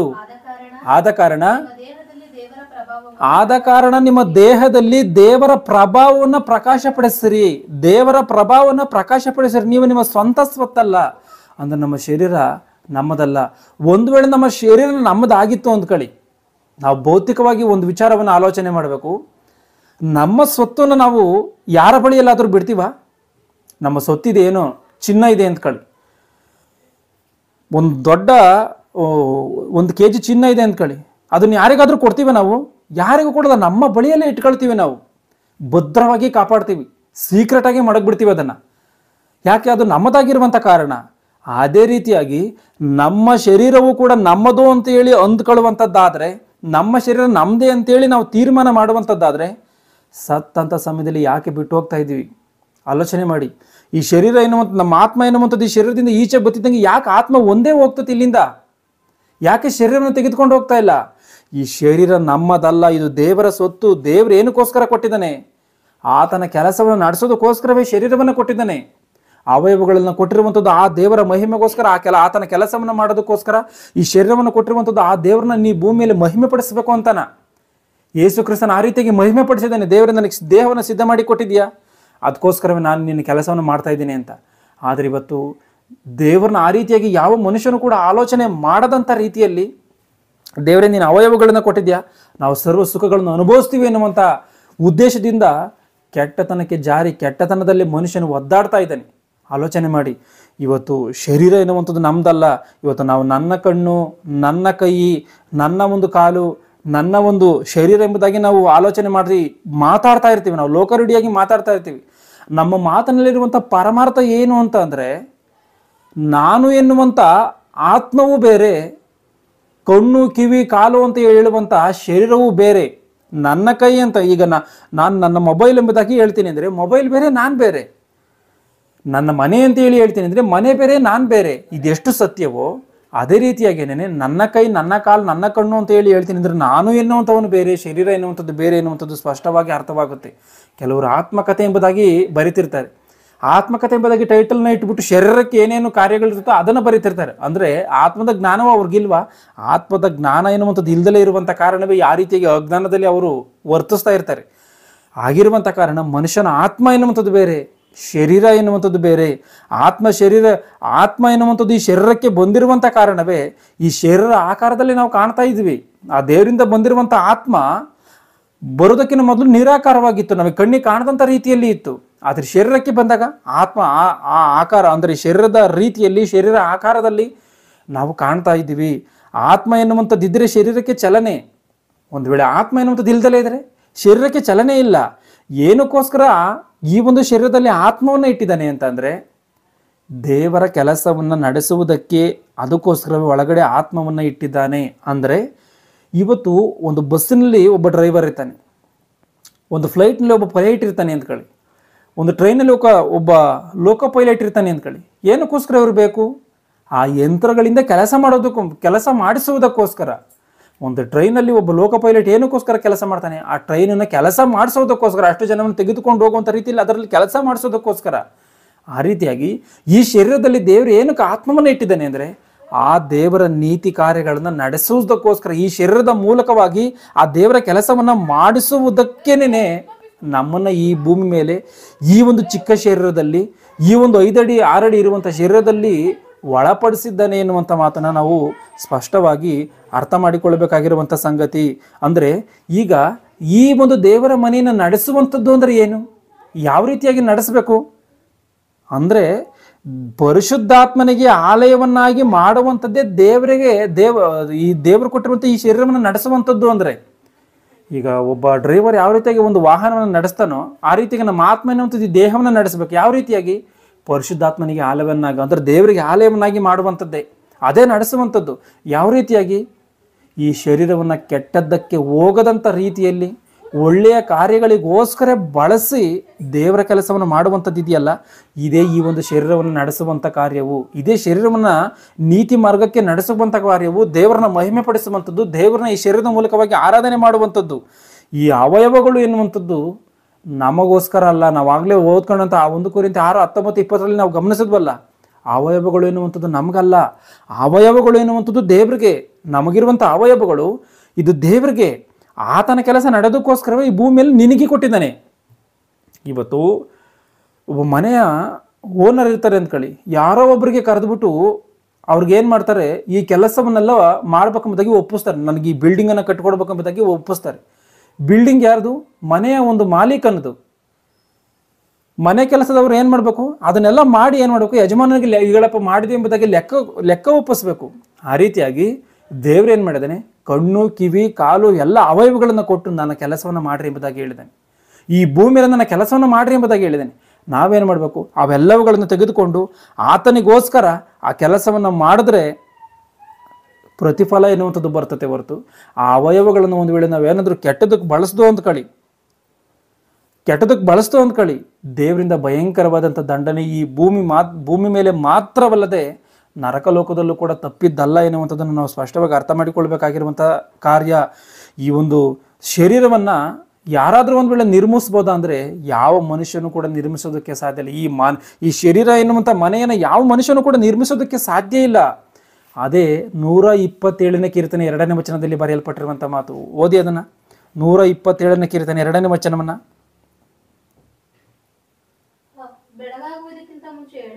ಒಂದನೇ ವಚನ.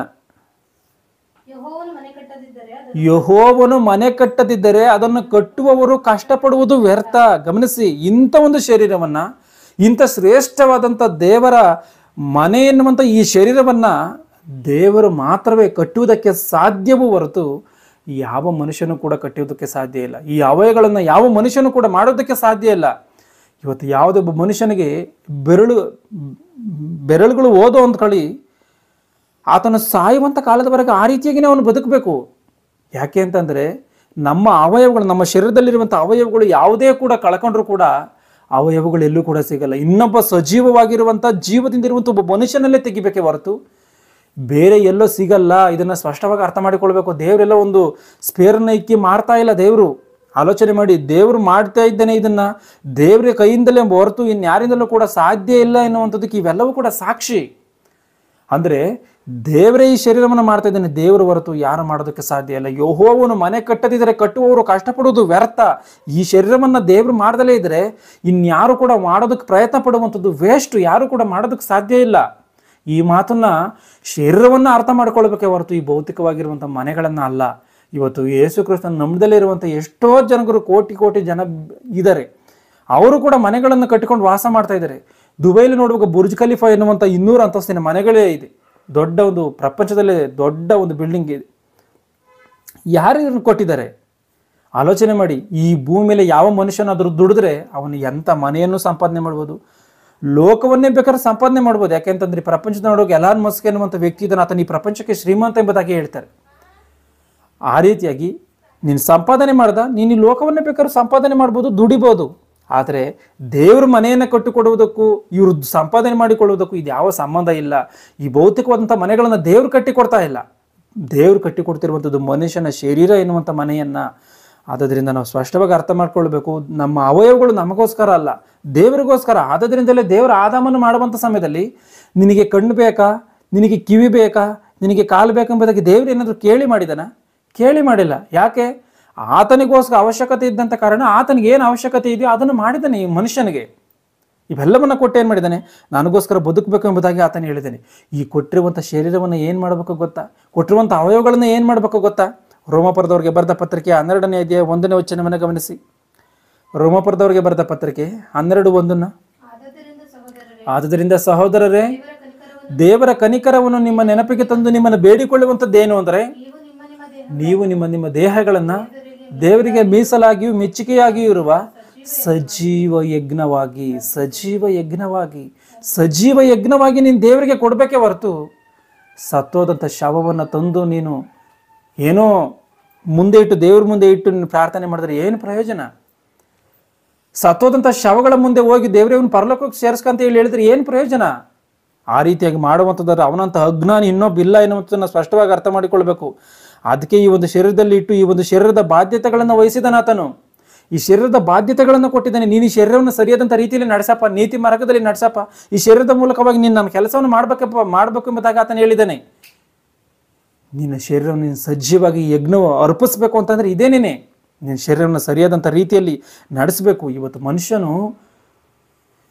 ಮನುಷ್ಯನ ಎಲ್ಲ ಹಾರಾಟ ಇವತ್ತಿನ ಪ್ರಪಂಚದ ಪರಿಸ್ಥಿತಿನ ಒಂದ್ಸಲ ನಾವು ಆಲೋಚನೆ ಮಾಡಿ ನೋಡುವಂಥದ್ದಾದರೆ, ಒಬ್ಬ ಮನುಷ್ಯನು ಯೌವನಾವಸ್ಥೆಗೆ ಬರ್ತಾನೆ ಅಂತ ಹೇಳಿ, ಯೌವನಾವಸ್ಥೆಗೆ ಬಂದಂಥ ಕ್ಷಣದಿಂದ ಆತನಿಗೆ ಆಲೋಚನೆ ಏನು ಅಂದ್ರೆ, ನಾನು ಈ ಭೂಮಿ ಮೇಲೆ ಯಾವುದೋ ಒಂದು ಬದುಕನ್ನು ಸಂಪಾದನೆ ಮಾಡ್ಕೋಬೇಕು, ಯಾವುದೋ ಒಂದು ಕೆಲಸವನ್ನು ಸಂಪಾದನೆ ಮಾಡ್ಕೋಬೇಕು, ಒಂದು ಗೌರ್ಮೆಂಟ್ ಜಾಬನ್ನು ಹಿಡಿಬೇಕು, ಇದೇ ಆಲೋಚನೆ. ಏನಾದರೂ 4 ಆತ್ಮಗಳನ್ನು ಕಾಪಾಡಬೇಕು ಅನ್ನುವಂಥ ಆಲೋಚನೆ ಯಾವನಿಗಾದರೂ ಇದೆಯಾ? ಒಂದು ವೇಳೆ ಕ್ರೈಸ್ತರನ್ನು ಕೂಡ ನಾವು ಸೇರಿಸ್ಕೊಂಡು ಆಲೋಚನೆ ಮಾಡಿ ನೋಡುವಂಥದ್ದಾದರೆ, ಯಾರಿಗಾದರೂ ದೇವರಿಗೋಸ್ಕರ ನಾವು ಬದುಕಬೇಕು, ದೇವರಿಗೋಸ್ಕರ ಒಂದು ಆತ್ಮವನ್ನು ಎಳೆದು ರಕ್ಷಿಸ್ಬೇಕು ಅನ್ನೋಂಥ ಆಲೋಚನೆ ಯಾವನಿಗಾದರೂ ಇದೆಯಾ ಅಂತ ನೋಡಿದ್ರೆ ಯಾವನಿಗೂ ಕೂಡ ಇಲ್ಲ. ಎಲ್ಲರಿಗೂ ಏನು ಆಲೋಚನೆ? ಮೊನ್ನೆ ಒಬ್ಬರು ಯಾರೋ ವಿಡಿಯೋ ಕಳಿಸಿದ್ದಾರೆ, ಅದರಲ್ಲಿ ನೋಡುವಾಗ ದೇವ್ರು ನಿನ್ನ ಎಲ್ಲ ಚಿಂತೆಯನ್ನು ನೀನು ಆತನ ಮೇಲೆ ಹಾಕ್ಬಿಡ, ಆತನೇ ನಿನಗೋಸ್ಕರ ಚಿಂತಿಸ್ತಾನೆ. ಯಾವುದರ ವಿಷಯದಲ್ಲಿ ಚಿಂತಿಸ್ತಾನೆ? ನಿನ್ನ ಮಕ್ಕಳು ಏನು ಓದ್ಬೇಕು ಅದರ ವಿಷಯದಲ್ಲಿ ದೇವರು ಚಿಂತಿಸ್ತಾನೆ ಎಂಬುದಾಗಿ ಹೇಳ್ತಾರೆ. ಮಾತುಗಳು ಹೇಳುವಂಥದ್ದು. ದೇವ್ರ ನಮ್ಮ ಮಕ್ಕಳು ಏನು ಓದ್ಬೇಕು ಅದ್ರ ಬಗ್ಗೆ ದೇವ್ರ ಚಿಂತೆ ಮಾಡ್ತಾ ಇದ್ದಾನ? ದೇವ್ರ ಚಿಂತೆ ಮಾಡ್ತಾ ಇರುವಂಥದ್ದು ಈ ಲೋಕಕ್ಕೋಸ್ಕರ, ಈ ಲೋಕದಲ್ಲಿ ನಶಿಸಿ ನಾಶವಾಗಿ ಹೋಗ್ತಾ ಇರುವಂಥ ನನ್ನ ಮಕ್ಕಳನ್ನ ಕಾಪಾಡೋದಕ್ಕೆ ಯಾರು ಹೋಗ್ತಾರೆ ಎಂಬುದಾಗ ಆತನ ಚಿಂತೆ ಮಾಡ್ತಾ ಇದ್ರೆ, ಈ ಹುಟ್ಟಿದ ನಾನು ಈ ಭೂಮಿಯಲ್ಲಿ ಮನುಷ್ಯರನ್ನ ಹುಟ್ಟಿಸಿದ್ದೀನಿ, ಅವ್ರು ಎಲ್ಲಿ ನನ್ನ ಬಳಿಗೆ ಬರದಂಥ ರೀತಿಯಲ್ಲಿ ನರಕಕ್ಕೆ ಹೋಗ್ತಾರೆ ಎಂಬುದಾಗ ಆತನ ಚಿಂತೆ ಮಾಡ್ತಾ ಇದ್ರೆ, ನನ್ನ ಮಕ್ಕಳು ಏನು ಓದಬೇಕು ಎಂಬುದಾಗಿ ದೇವ್ರ ಚಿಂತೆ ಮಾಡ್ತಾನೆ ಎಂಬುದಾಗಿ ಈ ಮೂರ್ಖರು ಹೇಳ್ತಾರೆ. ಆಲೋಚನೆ ಮಾಡಿ, ಭಯಂಕರವಾದಂಥ ತಪ್ಪು. ಈ ಮಾತುಗಳನ್ನು ಯಾವುದೇ ಕಾರಣಕ್ಕೂ ಹೇಳಬಾರ್ದು. ಈ ಭೂಮಿ ಮೇಲಿರುವಂಥ ಎಲ್ಲ ವಿದ್ಯೆಗಳನ್ನು ದೇವರು ಹುಚ್ಚುತನವಾಗಿ ಮಾಡಿದನೆಂಬುದಾಗಿ ಸ್ಪಷ್ಟವಾಗಿ ಕೊರಿಂಥಿ ಗ್ರಂಥಗಳಲ್ಲಿದೆ. ಈ ಲೋಕದ ಜ್ಞಾನವು ದೇವರ ಮುಂದೆ ಹುಚ್ಚುತನ. ದೇವರ ಜ್ಞಾನ ಎಂಬುದಾಗಿ ಹೇಳಲ್ಲ ಇದನ್ನ. ಶ್ರೇಷ್ಠವಾದಂಥ ದೇವರ ಜ್ಞಾನವು ಮಾತ್ರವೇ ದೇವರ ಜ್ಞಾನ. ಇವತ್ತು ಮನುಷ್ಯನು ಏನೋ ಒಂದು ಅವನು ಯೌವನಾವಸ್ಥೆಗೆ ಬತ್ತಿದ್ದಂಗೆ ಒಂದು ಗೌರ್ಮೆಂಟ್ ಜಾಬ್ ಬೇಕು ಎಂಬುದಾಗಿ ಆತನು ಆಸೆ ಪಡ್ತಾನೆ. ಅದಕ್ಕೋಸ್ಕರವೇ ಆತನು ಒದ್ದಾಡ್ತಾನೆ. ಆ ರೀತಿಯಾಗಿನ ಆತನು ಒಂದು ಕೆಲಸವನ್ನು ಸಂಪಾದನೆ ಮಾಡಿಕೊಂಡು 60 ವರ್ಷಗಳ ಕಾಲ ಅಂದರೆ ಗೌರ್ಮೆಂಟ್ಗೋಸ್ಕರವೇ ಆತನು ಸರ್ಕಾರದ ಕೆಲಸದಲ್ಲಿ ಆತನು ದುಡಿದು, ಗೌರ್ಮೆಂಟ್ಗೋಸ್ಕರವೇ ಆತನು ದುಡಿದು, ಕೊನೆದಾಗಿ ಏನು ಮಾಡ್ತಾರೆ, ಗೌರ್ಮೆಂಟ್ ಏನು ಮಾಡುತ್ತೆ, 60 ವರ್ಷ ಆದಂಥ ನಂತರ ನೀನು ಕೆಲಸಕ್ಕೆ ಬರಲ್ಲ ಎಂಬುದಾಗಿ ತೆಗೆದುಹಾಕುತ್ತೆ. ಕೆಲಸಕ್ಕೆ ಬಾರದೆ ತೆಗೆದುಹಾಕಿದಂಥ ಆ ಒಂದು ಶರೀರವನ್ನು ತಂದು ದೇವರೇ ನಾನು ಇನ್ಮೇಲೆ ನಿನಗೋಸ್ಕರ ಬದುಕ್ತೀನಿ ಎಂಬುದಾಗಿ ದೇವರಿಗೋಸ್ಕರ ಆ ಮಾತನ್ನು ನೀನು ಹೇಳ್ತೀಯ ಅಂತ ಅಂದರೆ ಒಂದ್ಸಾರಿ ಆಲೋಚನೆ ಮಾಡಬೇಕು. ಶಕ್ತಿಯಿಂದ ಇದ್ದಂಥ ಕಾಲವೆಲ್ಲವೂ ಕೂಡ ಬಲವಾಗಿ ಸೇವೆ ಮಾಡುವಂಥ ಸಮಯವಿದ್ದಂಥ ಎಲ್ಲ ಕಾಲವನ್ನು ನೀನು ಸರ್ಕಾರಕ್ಕೋಸ್ಕರವೇ, ನಿನ್ನ ಕೆಲಸಕ್ಕೋಸ್ಕರವೇ, ನಿನ್ನ ಒಂದು ಜೀವಿತ ಕಾಲಕ್ಕೋಸ್ಕರವೇ ಕಳೆದು ಕೊನೆಯದಾಗಿ ತಟ್ಟಾಡ್ಕೊಂಡು ಹೋಗುವಂಥ ಸಮಯ ಬಂದ ಸಮಯದಲ್ಲಿ ದೇವರೇ ನಿನಗೋಸ್ಕರ ಬದುಕ್ತೀನಿ ಎಂಬುದಾಗಿ ಹೇಳ್ತೀವ? ಆ ರೀತಿಯಾಗಿ ಹೇಳುವಂಥ ಒಂದು ಮನುಷ್ಯನ ಆಲೋಚನೆ ಮಾಡಿ. 60-70 ವರ್ಷಗಳ ಕಾಲ ದೇವರು ಆತನು ತಿನ್ನೋದಕ್ಕೆ ಅನ್ನವನ್ನು ಕೊಟ್ಟು, ಮಳೆ ಸುರಿಯುವಂತೆ ಮಾಡಿ, ಸೂರ್ಯನ ಮೂಡುವಂತೆ ಮಾಡಿ, ಈ ಭೂಮಿ ಮೇಲೆ ರೋಗ ರುಜಿನಗಳಿಗೆ ಒಳಗಾಗದಂಥ ರೀತಿಯಲ್ಲಿ ಕಾಪಾಡ್ಕೊಂಡು ಬಂದಿದ್ದು ಇದಕ್ಕೋಸ್ಕರವೇನಾ? ಅಂದ್ರೆ ಒಬ್ಬ ಮನುಷ್ಯನು ಬದುಕಬೇಕಾಗಿರುವಂಥದ್ದು ದೇವರಿಗೋಸ್ಕರವೇ ಹೊರತು ಈ ಭೂಮಿ ಮೇಲೆ ಕ್ಷಣಿಕ ಕಾಲ ಇರುವಂಥ 60-70 ವರ್ಷಗಳ ಬದುಕಿಗೋಸ್ಕರ ಅಲ್ಲ. ಇದನ್ನು ಸ್ಪಷ್ಟವಾಗಿ ಅರ್ಥ ಮಾಡಿಕೊಳ್ಬೇಕು. ನಾವು ದೇವರ ವಾಕ್ಯಗಳಲ್ಲಿ ಕೆಲವೊಂದು ಮಾತುಗಳನ್ನು ಅರ್ಥ ಮಾಡಿಕೊಂಡಿದ್ವಿ. ದೇವರ ಲೆಕ್ಕದಲ್ಲಿ ಒಂದು ದಿನ ಅಂದರೆ 1000 ವರ್ಷಗಳು ಎಂಬುದಾಗಿ. ಒಂದು ದಿನ ಅಂತಂದರೆ 1000 ವರ್ಷಗಳು, ಅಂದರೆ 1000 ವರ್ಷಗಳು ಕಳೆದ್ರೆ ದೇವರಿಗೆ ಒಂದು ದಿನ ಎಂಬುದಾಗಿ ಏನಂತೆ. ಆ 1000 ವರ್ಷಗಳನ್ನು ಒಂದು ವೇಳೆ ನಮ್ಮ ಆಯುಷ್ಕಾಲಕ್ಕೆ ನಾವು ಆಲೋಚನೆ ಮಾಡಿ ನೋಡಿಕೊಳ್ಳುವಂಥದ್ದಾದರೆ, ಮನುಷ್ಯನ 60 ವರ್ಷಗಳ ಜೀವಿತ ಕಾಲ ಇದೆಯಲ್ಲ, ಈ ಮನುಷ್ಯನ 60 ವರ್ಷಗಳ ಜೀವಿತ ಕಾಲ ದೇವರ ಲೆಕ್ಕದಲ್ಲಿ 1.5 ಗಂಟೆ ಅಷ್ಟೇ. ಆಲೋಚನೆ ಮಾಡಿ, 1.5 ಗಂಟೆನ 1.5 ಗಂಟೆ ಹೊತ್ತಷ್ಟೇ ಭೂಮಿ ಮೇಲೆ ಮನುಷ್ಯನು ಈ ಭೂಮಿ ಮೇಲೆ ಈ ಶರೀರದೊಂದಿಗೆ ಇರೋದು. ದೇವರ ಲೆಕ್ಕದಲ್ಲಿ ಒಬ್ಬ ಮನುಷ್ಯನು ಈ ಭೂಮಿ ಮೇಲೆ 60 ವರ್ಷ ಬದುಕ್ತಾ ಅಂದ್ಕೊಳ್ಳಿ, ಅದು ದೇವರ ಲೆಕ್ಕದಲ್ಲಿ 1.5 ಗಂಟೆ ಮಾತ್ರ. 1.5 ಗಂಟೆ ಅಂದ್ಕೊಂಡ್ರೆ 30, ಒಬ್ಬ ಮನುಷ್ಯ 60 ವರ್ಷ ಬದುಕ್ತಾನೆ ಅಂದರೆ ಆ 60 ವರ್ಷದಲ್ಲಿ 30 ವರ್ಷ ಅವನ ನಿದ್ದೆಗೆ ಹೋಗ್ಬಿಡ್ತದೆ. 30 ವರ್ಷ ನಿದ್ದೆಗೆ ಹೋಗ್ತದೆ. ಇನ್ನು 30 ವರ್ಷ ಇದೆ ಅಂದ್ಕೊಳ್ಳಿ. ಆ 30 ವರ್ಷ ಅವನು ಯಾವಾಗಲೂ ಬೆಳಗ್ಗೆಯಿಂದ ಸಾಯಂಕಾಲವರೆಗೂ ಕೂಡ ದೇವರ ಕೆಲಸವನ್ನೇ ಮಾಡ್ತಾನ, ದೇವರ ಬಗ್ಗೆನೇ ಆಲೋಚನೆ ಮಾಡ್ತಾನ, ದೇವರಿಗೋಸ್ಕರ ಬದುಕ್ತಾರ. ನಾವು ಇದನ್ನೆಲ್ಲ ಆಲೋಚನೆ ಮಾಡಿದ್ರೆ ಬೆಳಗ್ಗೆಯಿಂದ ಸಂಜೆವರೆಗೂ ಕೂಡ ದುಡಿಮೆಗೆ ಹೋಗ್ತೀವಿ, ನಮ್ಮ ಜೀವನಕ್ಕೋಸ್ಕರ ದುಡಿತೀವಿ. ಸಾಯಂಕಾಲ ಬಂದಾಗ 5 ನಿಮಿಷನೋ 10 ನಿಮಿಷನೋ ಇಲ್ಲ ಅರ್ಧ ಗಂಟೆನೋ ಏನೋ ದೇವರ ವಾಕ್ಯವನ್ನು ಕೇಳ್ತೀವಿ, ಸುಮ್ಮನಾಗ್ತೀವಿ. ಇದೇ ದೇವರ ಕೆಲಸ, ಇದೇ ಶ್ರೇಷ್ಠವಾದದ್ದು ಎಂಬುದಾಗಿ ನಾವು ಅಂದ್ಕೊಂಡಿದ್ದೀವಿ. ಇದು ಶ್ರೇಷ್ಠವಾದಂಥದ್ದಲ್ಲ. ನಮ್ಮ ಮರಣದಂಡನೆಗೆ ದೇವರ ಕೈಗೆ ಸಿಗಾಕಿಸುವಂಥ ಕೆಲಸಗಳಿವೆಲ್ಲನ. ಅಂದ್ರೆ ಪರಲೋಕದಲ್ಲಿ ನಮ್ಗೆ ಎಷ್ಟು ಗಂಟಿರ್ಬೋದು, ದೇವ್ರಿಗೋಸ್ಕರ ನಾವು ಯಾವ ರೀತಿಯಾಗಿ ಬದುಕ್ಬೋದು, ದೇವ್ರಿಗೋಸ್ಕರ ಏನು ಕೆಲಸವನ್ನು ಮಾಡ್ತಿರ್ಬೋದು. ಆಲೋಚನೆ ಮಾಡಿ. ಒಬ್ಬ ಮನುಷ್ಯನಿಗೆ ಶ್ರೇಷ್ಠವಾದಂಥದ್ದು ಈ ಭೂಮಿಯಲ್ಲಿ ದೇವರ ಕೆಲಸ ಆಗಿರ್ಬೇಕೇ ಹೊರತು ಈ ಭೂಮಿಯಲ್ಲಿ ಏನೇ ಸಂಪಾದನೆ ಮಾಡಿದ್ರು ಕೂಡ ಎಲ್ಲವನ್ನು ಬಿಟ್ಟು ಹೋಗಲೇಬೇಕು. ಅವನು ಏನೇ ಸಂಪಾದನೆ ಮಾಡಿದ್ರು, ಈ ಪ್ರಪಂಚದಲ್ಲಿ ಕೋಟಿ ಸಂಪಾದನೆ ಮಾಡಿದ್ರು ಎಲ್ಲವನ್ನು ಬಿಟ್ಟು ಅವನು ಒಬ್ಬಂಟಿಗನಾಗಿ ಹೋಗಿ ದೇವ್ರ ಮುಂದೆ ನಿಲ್ಲಬೇಕು. ಒಂದು ಬಹಳವಾಗಿ ಆಶ್ಚರ್ಯ ಹುಟ್ಟಿಸುವಂಥ ಒಂದು ಘಟನೆ ಏನು ನೋಡಿದ್ದೀನಿ ನಾನು ಅಂತಂದರೆ, ಒಂದು ಸ್ಕೂಲಲ್ಲಿ ಒಂದು ತಾಯಿ ಒಂದು ಮಗಳು ಕೂತ್ಕೊಂಡಿದ್ದಾರೆ. ಆ ಮಗಳು ಆ ಸ್ಕೂಲಲ್ಲಿ ಎಕ್ಸಾಮ್ ಬರೆಯೋದಕ್ಕೋಸ್ಕರ ಬಂದಿದ್ದಾರೆ.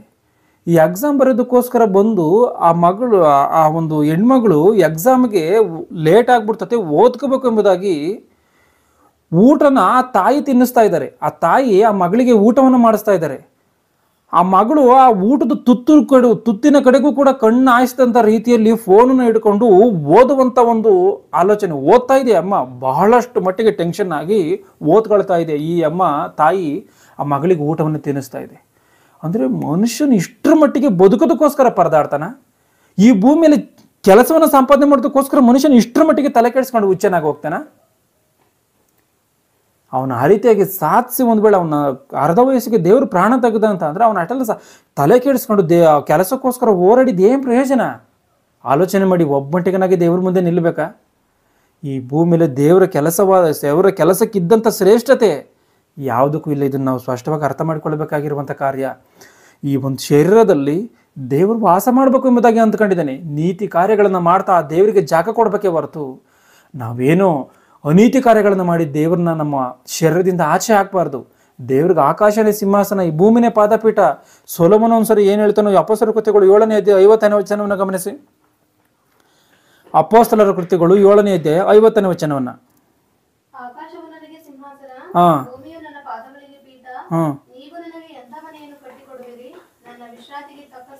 ಆಕಾಶವು ನನಗೆ ಸಿಂಹಾಸನ, ಭೂಮಿ ನನ್ನ ಪಾದಗಳಿಗೆ ಪೀಠ. ನೀವು ನನಗೆ ಎಂಥ ಮನೆಯನ್ನು ಕಟ್ಟಿಕೊಡ್ತೀರಾ ಎಂಬುದಾಗಿ ಕೇಳ್ತಾ ಇದ್ದೇನೆ.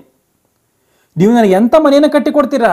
ನೀವು ನನಗೆ ಮನೆಯನ್ನು ಕಟ್ಟಿಕೊಡೋದಕ್ಕೆ ಸಾಧ್ಯ ಇಲ್ಲ. ಆಗಿರುವಂಥ ಕಾರಣ ನಾನೇ ನನ್ನ ಸ್ವಹಸ್ತದಲ್ಲಿ ನಾನೇನು ಮಾಡ್ತೀನಿ, ನಾನೇ ಮನೆಯನ್ನು ನಿರ್ಮಿಸಿಕೊಳ್ತೀನಿ.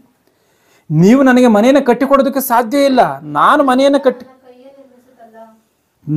ಮಾಡ್ತೀನಿ, ಮನೆಯನ್ನು ಕಟ್ಟಿಕೊಳ್ತೀನಿ.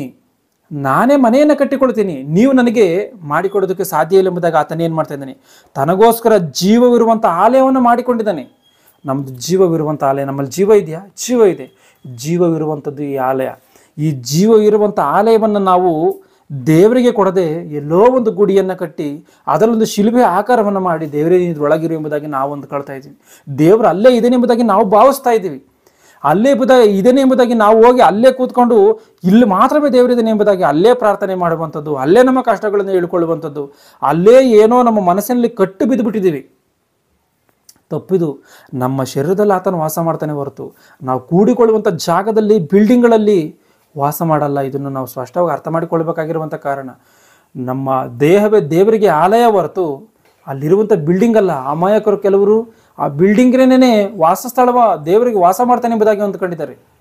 ಸ್ಪಷ್ಟವಾಗಿ ಅರ್ಥ ಮಾಡಿಕೊಳ್ಬೇಕು ಈ ಮಾತುಗಳನ್ನೆಲ್ಲ.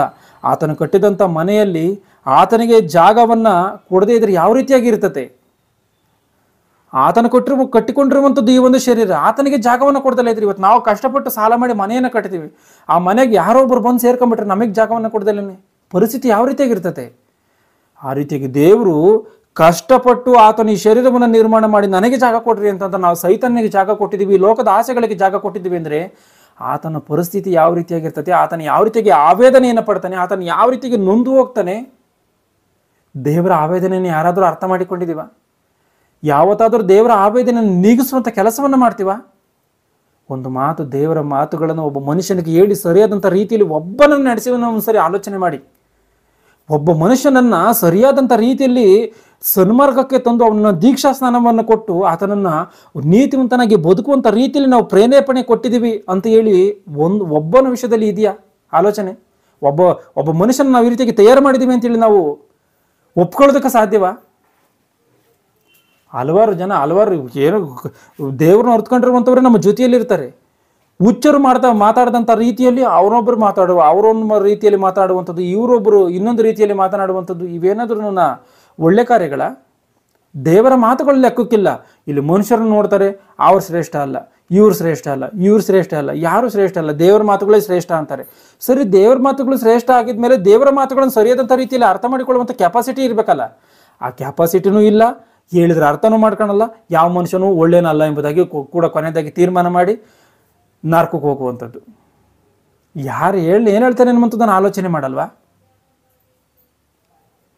ಒಬ್ಬ ಮನುಷ್ಯನು ಈ ಭೂಮಿ ಮೇಲೆ ಹೆಂಡತಿಗೋಸ್ಕರ, ಹೆಂಡತಿ ಗಂಡನಿಗೋಸ್ಕರ, ತಂದೆ ತಾಯಿಗಳು ಮಕ್ಕಳಿಗೋಸ್ಕರ, ಮಕ್ಕಳುಗಳು ತಂದೆ ತಾಯಿಗಳಿಗೋಸ್ಕರ, ಅಧಿಕಾರಿಗಳು ಪ್ರಜೆಗಳಿಗೋಸ್ಕರ, ದೇಶಕ್ಕೋಸ್ಕರ ಇದೇ ಆದರೆ ದೇವರಿಗೋಸ್ಕರ ಬದುಕುವಂಥವ್ರು ಯಾರು?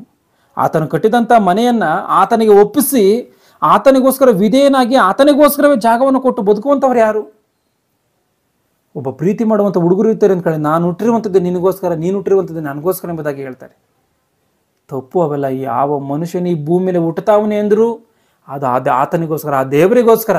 ಇದನ್ನು ಸ್ಪಷ್ಟವಾಗಿ ನಾವು ಅರ್ಥ ಮಾಡಿಕೊಳ್ಬೇಕು.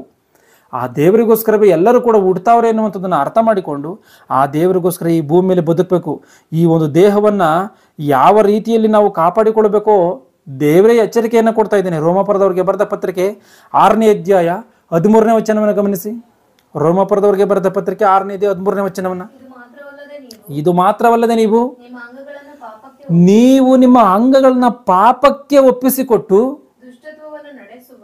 ದುಷ್ಟತ್ವವನ್ನು ನಡೆಸುವ ಪಾಪಕ್ಕೆ ಒಪ್ಪಿಸಿಕೊಟ್ಟು, ಪಾಪಕ್ಕೆ ನೀವೇ ಒಪ್ಪಿಸಿಕೊಡ್ತಾ ಇದ್ದೀವಿ ನಂಗೆ ಆಯ್ತು ಅಲ್ಲಿಗೆ. ಅಂದ್ರೆ ನಮ್ಮ ಶರೀರವನ್ನ, ನಮ್ಮ ಅಂಗಗಳನ್ನ ನಾವೇ ಪಾಪಕ್ಕೆ ಒಪ್ಪಿಸಿಕೊಡ್ತಾ ಇದ್ದೀವಿ ಅಂತನ ಆಲೋಚನೆ ಮಾಡಿ.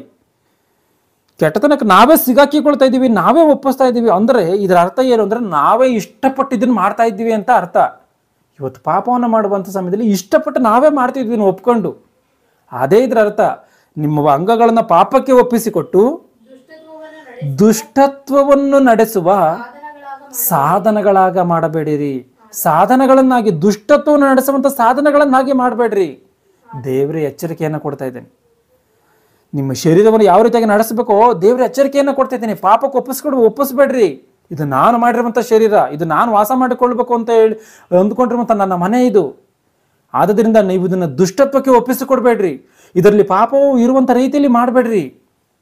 ಇದರಲ್ಲಿ ನಾನು ಪರಿಶುದ್ಧನಾಗಿ ಇರುವಂಥ ದೇವರು ನಾನು ವಾಸ ಮಾಡಬೇಕು ಅಂತ, ಅಥವಾ ಯಾಜಕಕಾಂಡ 19:2 ವಚನದಲ್ಲಿ ನೋಡುವಂಥದ್ದಾದರೆ, ನಾನು ಪರಿಶುದ್ಧನಾಗಿರುವಂಥ ಕಾರಣ ನೀವು ಪರಿಶುದ್ಧರಾಗಿರಿ ಎಂಬುದಾಗಿ ಆತನು ಹೇಳಿದ್ದೇನೆ.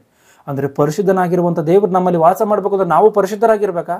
ಪರಿಶುದ್ಧರಾಗಿದ್ದರೂ ಮಾತ್ರವೇ ಆತನು ವಾಸ ಮಾಡ್ತಾನೆ ಹೊರತು ಅಪರಿಶುದ್ಧನಾಗಿದ್ದರೆ ಆತನು ವಾಸ ಮಾಡುವುದಿಲ್ಲ. 1 ಕೊರಿಂಥಿ 6ನೇ ಅಧ್ಯಾಯ 18ನೇ ವಚನವನ್ನು ಗಮನಿಸಿ. 1 ಕೊರಿಂಥಿ 6ನೇ ಅಧ್ಯಾಯ 18ನೇ ವಚನವನ್ನ, ಜಾರತ್ವಕ್ಕೆ ದೂರವಾಗಿ ಓಡಿ ಹೋಗಿರಿ. ಮನುಷ್ಯರು ಮಾಡುವಂಥ ಇತರ ಪಾಪ ಕೃತ್ಯಗಳು ದೇಹಕ್ಕೆ ಹೊರಗಾಗಿವೆ. ಗಮನಿಸಿ, ಜಾರತ್ವಕ್ಕೆ ನೀವು ದೂರವಾಗಿ ಹೋಗ್ಬೇಕಂತೆ. ಅಂದ್ರೆ ಪರಸ್ತ್ರೀಯ ಸಂಪರ್ಕವನ್ನು ಮಾಡಬಾರ್ದು ಅಂತಂದ್ರೆ ಮಾಡಬಾರದು ಎಂಬುದಾಗಿ ದೇವರ ಎಚ್ಚರಿಕೆಯನ್ನು ಕೊಡ್ತಾ ಇದ್ದಾನೆ. ಈ ಪರಸ್ತ್ರೀಯ ಸಂಪರ್ಕವನ್ನು ಯಾವುದ್ರ ಮೂಲಕ? ಅವಯವಗಳ ಮೂಲಕವಾಗಿಯೇ ಮಾಡೋದು. ಇದನ್ನು ಮಾಡಬೇಡ್ರಿ ಎಂಬುದಾಗಿ ಆತನು ಹೇಳ್ತಾ ಇದ್ದಾನೆ. ಜಾರತ್ವಕ್ಕೆ ದೂರವಾಗಿ ಓಡಿ ಹೋಗಿರಿ. ಮುಂದೆ ಮನುಷ್ಯರು ಮಾಡುವಂಥ ಇತರ ಪಾಪ ಕೃತ್ಯಗಳು, ಸುಳ್ಳಾಗಿರ್ಬೋದು, ಮೋಸ ಆಗಿರ್ಬೋದು, ಬೇರೆ ಯಾವುದೇ ನೀತಿಗೆ ವಿರುದ್ಧವಾದಂಥ ಕಾರ್ಯಗಳು ಯಾವುದೇ ಆಗಿರ್ಬೋದು, ಒಬ್ಬ ಮನುಷ್ಯನನ್ನ ಬೈಯುವಂಥದ್ದಾಗಿರ್ಬೋದು, ಒಬ್ಬ ಮನುಷ್ಯನನ್ನು ಏಳಿಸುವಂಥದ್ದಾಗಿರ್ಬೋದು, ಇವೇನೇ ಪಾಪಗಳಿದೆಯಲ್ಲ, ದೇವ್ರನ್ನ ದೂಷಣೆ ಮಾಡುವಂಥ ಇವೆಲ್ಲ ಪಾಪಗಳಿದೆಯಲ್ಲ, ಇವೆಲ್ಲವೂ ಕೂಡ ದೇಹಕ್ಕೆ ಹೊರಗಾಗಿರುವಂಥವುಗಳು. ಆದರೆ ಜಾರತ್ವ ಮಾಡುವಂಥವನು, ವ್ಯಭಿಚಾರ ಮಾಡುವಂಥವನು ತನ್ನ ದೇಹಕ್ಕೆ ಹಾನಿಕರವಾದಂಥ ಪಾಪವನ್ನು ಮಾಡ್ತಾನೆ. ಗಮನಿಸಿ, ದೇಹಕ್ಕೆ ಪಾಪ ಮಾಡ್ತಾನಂತೆ. ಯಾವ ರೀತಿಯಾಗಿ? ದೇವರು ಕೊನೆಯದಾಗಿ ಈ ಶರೀರವನ್ನು ಹಿಡಿದು ನರಕಕ್ಕೆ ಹಾಕ್ಬೇಕು, ಆ ರೀತಿಯಾಗಿ ಮಾಡ್ತಾನೆ ಮನುಷ್ಯ.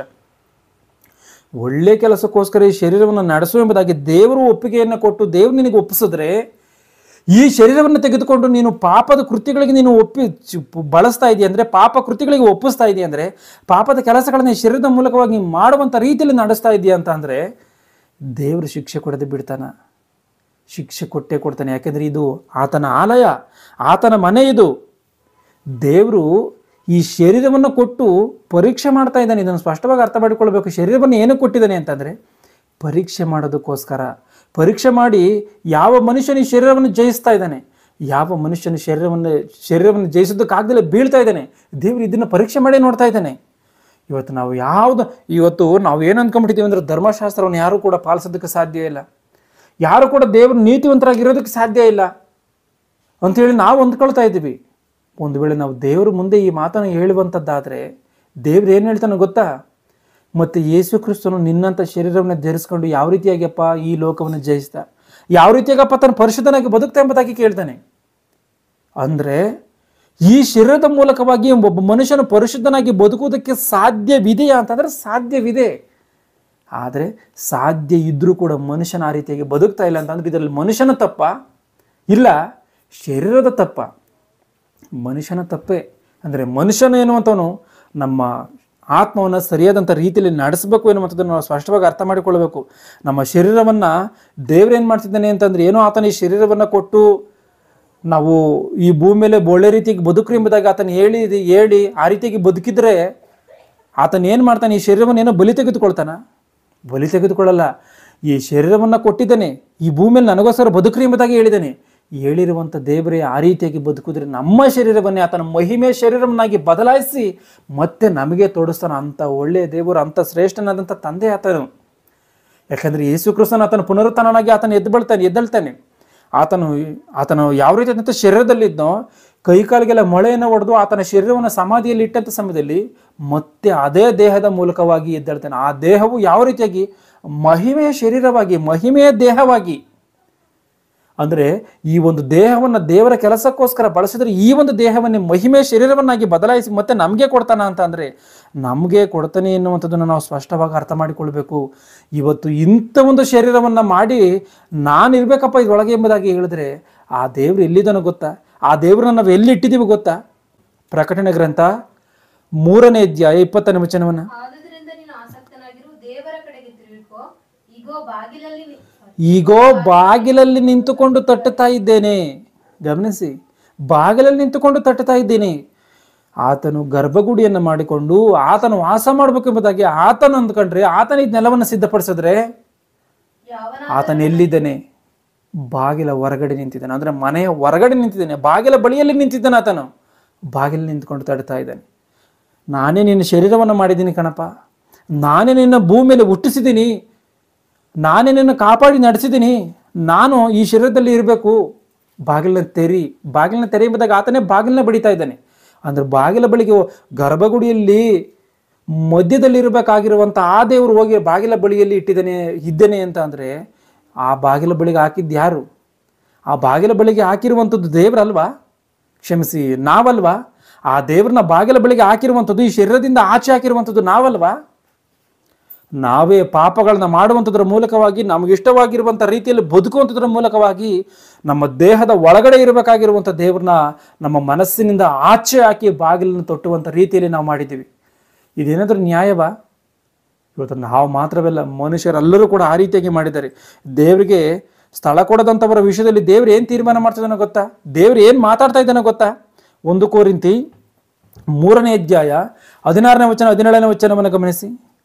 1 ಕೊರಿಂಥಿ 3ನೇ ಅಧ್ಯಾಯ 16ನೇ ವಚನ 17ನೇ ವಚನವನ್ನು, ನೀವು ದೇವರ ಆಲಯವಾಗಿದ್ದೀರೆಂದು ದೇವರ ಆತ್ಮನು ನಿಮ್ಮಲ್ಲಿ ವಾಸ ಮಾಡುತ್ತಾನೆಂದು ನಿಮಗೆ ಗೊತ್ತಿಲ್ವಾ? ಆಲೋಚನೆ ಮಾಡಿ. ನೀವು ದೇವರಿಗೆ ಆಲಯವಾಗಿದ್ದೀರಿ ಎಂದು ದೇವರು ನಿಮ್ಮಲ್ಲಿ ವಾಸ ಮಾಡ್ತಾನೆ ಎನ್ನುವಂಥದ್ದು ನಿಮಗೆ ಗೊತ್ತಿಲ್ವಾ? ಯಾವನಾದರೂ ದೇವರ ಆಲಯವನ್ನು ಕೆಡಿಸಿದ್ರೆ ದೇವರು ಅವನನ್ನು ಕೆಡಿಸುವನು. ಯಾವನಾದರೂ ದೇವರ ಆಲಯವನ್ನು, ಈ ಶರೀರವನ್ನು ಕೆಡಿಸಿದ್ರೆ, ವ್ಯಭಿಚಾರದ ಮೂಲಕವಾಗಿ ಆಗಿರ್ಬೋದು, ಸೂಳೆಗಾರಿಕೆಗಳ ಮೂಲಕವಾಗಿ ಆಗಿರ್ಬೋದು, ಕೆಟ್ಟತನಗಳ ಮೂಲಕವಾಗಿ ಆಗಿರ್ಬೋದು, ಯಾವುದೇ ಪಾಪದ ಕೃತ್ಯಗಳಿಗೆ ನಿನ್ನ ಈ ಶರೀರವನ್ನು ಬಳಸಿ ನಿನ್ನ ದೇವರ ಆಲಯವನ್ನು, ದೇವರ ಮನೆಯನ್ನು ನೀನು ಕೆಡಿಸ್ದ, ದೇವರು ನಿನ್ನನ್ನು ಕೆಡಿಸ್ತಾನೆ. ಆ ಮಾತನ್ನು ಮತ್ತೆ ಗಮನಿಸಿ ಓದಿ. ನೀವು ದೇವರ ಆಲಯವಾಗಿದ್ದೀರಿ ಎಂದು ದೇವರ ಆತ್ಮ ನಿಮ್ಮಲ್ಲಿ ವಾಸ ಮಾಡುತ್ತಾನೆ ಎಂದು ನಿಮಗೆ ಗೊತ್ತಿಲ್ಲವೋ? ಯಾವನಾದರೂ ದೇವರ ಆಲಯವನ್ನು ಕೆಡಿಸಿದರೆ ದೇವರು ಅವನನ್ನು ಕೆಡಿಸುವನು. ಯಾಕೆಂದ್ರೆ ದೇವರ ಆಲಯವು ಪವಿತ್ರವಾದದ್ದು, ಅಂದ್ರೆ ಆ ಆಲಯವು ನೀವೇ. ದೇವರ ಆಲಯ ಪವಿತ್ರವಾದದ್ದು, ಆ ಆಲಯ ನೀವೇ ಎಂಬುದಾಗಿ ಹೇಳುತ್ತೆ. ಈಗ ದೇವರು ಯಾವ ರೀತಿಯಾಗಿ ನಮ್ಮನ್ನು ಕೆಡಿಸ್ತಾನೆ? ದೇವರು ಯಾವ ರೀತಿಯಾಗಿ, ನಾವೊಂದು ವೇಳೆ ದೇವರ ಶರೀರ, ದೇವರ ಮನೆಯಾಗಿರುವಂಥ ಈ ಶರೀರವನ್ನು ನಾವು ಯಾವುದೋ ಪಾಪದ ಕಾರ್ಯಗಳಿಗೆ ತೊಡಗಿಸಿ ಕೆಡಿಸಿದ್ದೀವಿ ಅಂದ್ಕೊಳ್ಳಿ. ಈಗ ದೇವರು ಯಾವ ರೀತಿಯಾಗಿ ನಮ್ಮನ್ನ ಕೆಡಿಸ್ತಾನೆ? ರೋಮಾಪುರದವರಿಗೆ ಬರೆದ ಪತ್ರಿಕೆ 1ನೇ ಅಧ್ಯಾಯ 23ನೇ ವಚನವನ್ನು ಗಮನಿಸಿ. ಆದ ಕಾರಣ ಅವರು ಮನಸ್ಸಿನ ದುರಾಸೆಯಂತೆ ನಡೆದು ತಮ್ಮ ದೇಹಗಳನ್ನ ಮಾನಹೀನ ಮಾಡಿಕೊಳ್ಳಲಿ. ಅಂದ್ರೆ ತಮ್ಮ ಇಷ್ಟದ ಪ್ರಕಾರವಾಗಿ ಅವರು ಜೀವಿಸಿ ತಮ್ಮ ದೇಹಗಳನ್ನ ಮಾನ ಇಲ್ಲದಂತ ರೀತಿಯಲ್ಲಿ ಮಾನಹೀನ ಮಾಡಿಕೊಳ್ಳಲಿ ಎಂದು ದೇವರು ಅವರನ್ನ ವಲಸಾದ ನಡತೆಗೆ ಒಪ್ಪಿಸಿದನು ಎಂಬುದಾಗಿದೆ. ಇದೇ ಮತ್ತು ತೆಲುಗು ಬೈಬಲ್ ನೋಡುವಂಥದ್ದಾದ್ರೆ ಭ್ರಷ್ಟ ಆತ್ಮಕ್ಕೆ ಎಂಬುದಾಗಿದೆ. ಅಂದ್ರೆ ಭ್ರಷ್ಟ ಆತ್ಮಕ್ಕೆ ದೇವರು ಒಪ್ಪಿಸಿದಾನ? ಭ್ರಷ್ಟ ಆತ್ಮಕ್ಕೆ ದೇವರು ಒಪ್ಪಿಸಿಕೊಡ್ತಾನೆ. ದೇವರ ಆಲಯವಾಗಿರುವಂಥ ಈ ಶರೀರವನ್ನು ನಾವು ಕೆಡಿಸಿದ್ರೆ ಭ್ರಷ್ಟ ಆತ್ಮಕ್ಕೆ ದೇವರು ಏನ್ ಮಾಡ್ತಾನೆ? ಒಪ್ಪಿಸಿಕೊಡ್ತಾನೆ. ಈ ಭ್ರಷ್ಟ ಆತ್ಮ ಯಾರು? 2 ಥೆಸಲೋನಿಕೆ ಬರೆದವರಿಗೆ ಬರೆದ ಪುಸ್ತಕ 2ನೇ ಅಧ್ಯಾಯ 4ನೇ ವಚನದಿಂದ, 2 ಥೆಸಲೋನಿಕದವರೆಗೆ 2ನೇ ಅಧ್ಯಾಯ 4ನೇ ವಚನದಿಂದ, ಯಾವುದು ದೇವರೆನಿಸಿಕೊಳ್ಳುತ್ತದೋ, ಯಾವುದು ಪೂಜೆ ಹೊಂದುತ್ತದೋ ಅದನ್ನೆಲ್ಲ ನಾಶನಕ್ಕೆ ಅಧೀನನಾದ ಆ ಪುರುಷನು ಎದುರಿಸಿ ಅದಕ್ಕಿಂತ ಮೇಲಾಗಿ ತನ್ನನ್ನು ತಾನು ಹೆಚ್ಚಿಸಿಕೊಂಡು ತಾನು ದೇವರೆಂದು ಹೇಳಿಕೊಂಡು ದೇವರ ಗರ್ಭಗುಡಿಯಲ್ಲೇ ಕುಳಿತುಕೊಳ್ಳುತ್ತಾನೆ. ಅಂದ್ರೆ ನಾನೇ ದೇವರು ಎನ್ನುವಂಥ ರೀತಿಯಲ್ಲಿ ಸೈತಾನನ ಆಲೋಚನೆ ಹಾಕಿ ದೇವರ ಗರ್ಭಗುಡಿಯಲ್ಲಿ ದೇವರು ವಾಸ ಮಾಡುವುದಕ್ಕೆ ಕಟ್ಟಿಕೊಟ್ಟಿರುವಂಥ ದೇವರ ಮನೆಯಲ್ಲಿ ಸೈತಾನನ ವಾಸ ಮಾಡ್ತಾನೆ. ಈತನೇ ಭ್ರಷ್ಟಾತ್ಮ. ಅಂದರೆ ಒಬ್ಬ ಮನುಷ್ಯನು ದೇವರ ಆಲಯವನ್ನು ಕೆಡಿಸೋದ ಅಂತೇಳಿ, ದೇವರ ಮಾರ್ಗದಲ್ಲಿ ಬದುಕಲಿಲ್ಲ ಅಂತೇಳಿ ದೇವರು ಈ ರೀತಿಯಾದಂಥ ಶಿಕ್ಷೆಯನ್ನು ಕೊಡ್ತಾನೆ ಅನ್ನೋದನ್ನು ಸ್ಪಷ್ಟವಾಗಿ ಅರ್ಥ ಮಾಡಿಕೊಳ್ಳಬೇಕು. ಸೈತಾನನ ಹತೋಟಿಗೆ ಕೊಟ್ಟರೆ ಸೈತಾನನ ಏನು ಮಾಡ್ತಾನೆ, ಪಾಪದಲ್ಲಿ ಬದುಕುವಂಥ ರೀತಿಯಲ್ಲಿ ಮಾಡ್ತಾನೆ. ಪಾಪದಲ್ಲಿ ಮನುಷ್ಯನ ಬದುಕಿದ್ರೆ ಸತ್ತ ತಕ್ಷಣ ನಿತ್ಯಾಗ್ನಿ ದಂಡನೆಯಲ್ಲಿ ಇರ್ತಾನೆ. ಅಂದರೆ ದೇವರಿಗೆ ವಿರುದ್ಧವಾಗಿ ಬದುಕಬಾರ್ದ? ದೇವರ ವಿರುದ್ಧವಾಗಿ ಬದುಕಬಾರ್ದು. ಸೈತಾನನಿಗೆ 3 ಆಯುಧಗಳಿದೆ: ಕಣ್ಣಿನ ಆಸೆ, ಶರೀರಾಸೆ, ಬದುಕು ಬಾಳಿನ ಡಂಬ ಎನ್ನುವಂಥದ್ದು. ಅಂದರೆ ಕಣ್ಣಿನ ಆಸೆ ಎನ್ನುವಂಥದ್ದು ಇದೆಯಾ? ಕಣ್ಣಿನ ಆಸೆ ಎನ್ನುವಂಥದ್ದು ನೋಡಿದ್ದೆಲ್ಲ ಬೇಕು, ನೋಡಿದಂಥ ಹೆಣ್ಣುಗಳು ಬೇಕಾ, ಅದು ಬೇಕು. ಮನುಷ್ಯನ ಕೆಟ್ಟದನ್ನು ಏನು ಬೇಕೋ ಅದೆಲ್ಲವನ್ನ ಬಯಸ್ತಾನೆ ಕಣ್ಣಿನ ಆಸೆಯ ಮೂಲಕವಾಗಿ. ಯಾವುದೋ ಒಂದು ಸ್ತ್ರೀ ಒಂದು ಹುಡುಗನನ್ನು ನೋಡಿ ಆಸೆ ಪಡ್ತಾ ಅಂದರೆ ಇದೆಲ್ಲ ಕಣ್ಣಿನ ಆಸೆ. ಪರ ಸ್ತ್ರೀಯರ ಬೇರೆಯವರ ಸಹವಾಸವನ್ನು ಮಾಡಬಾರ್ದು.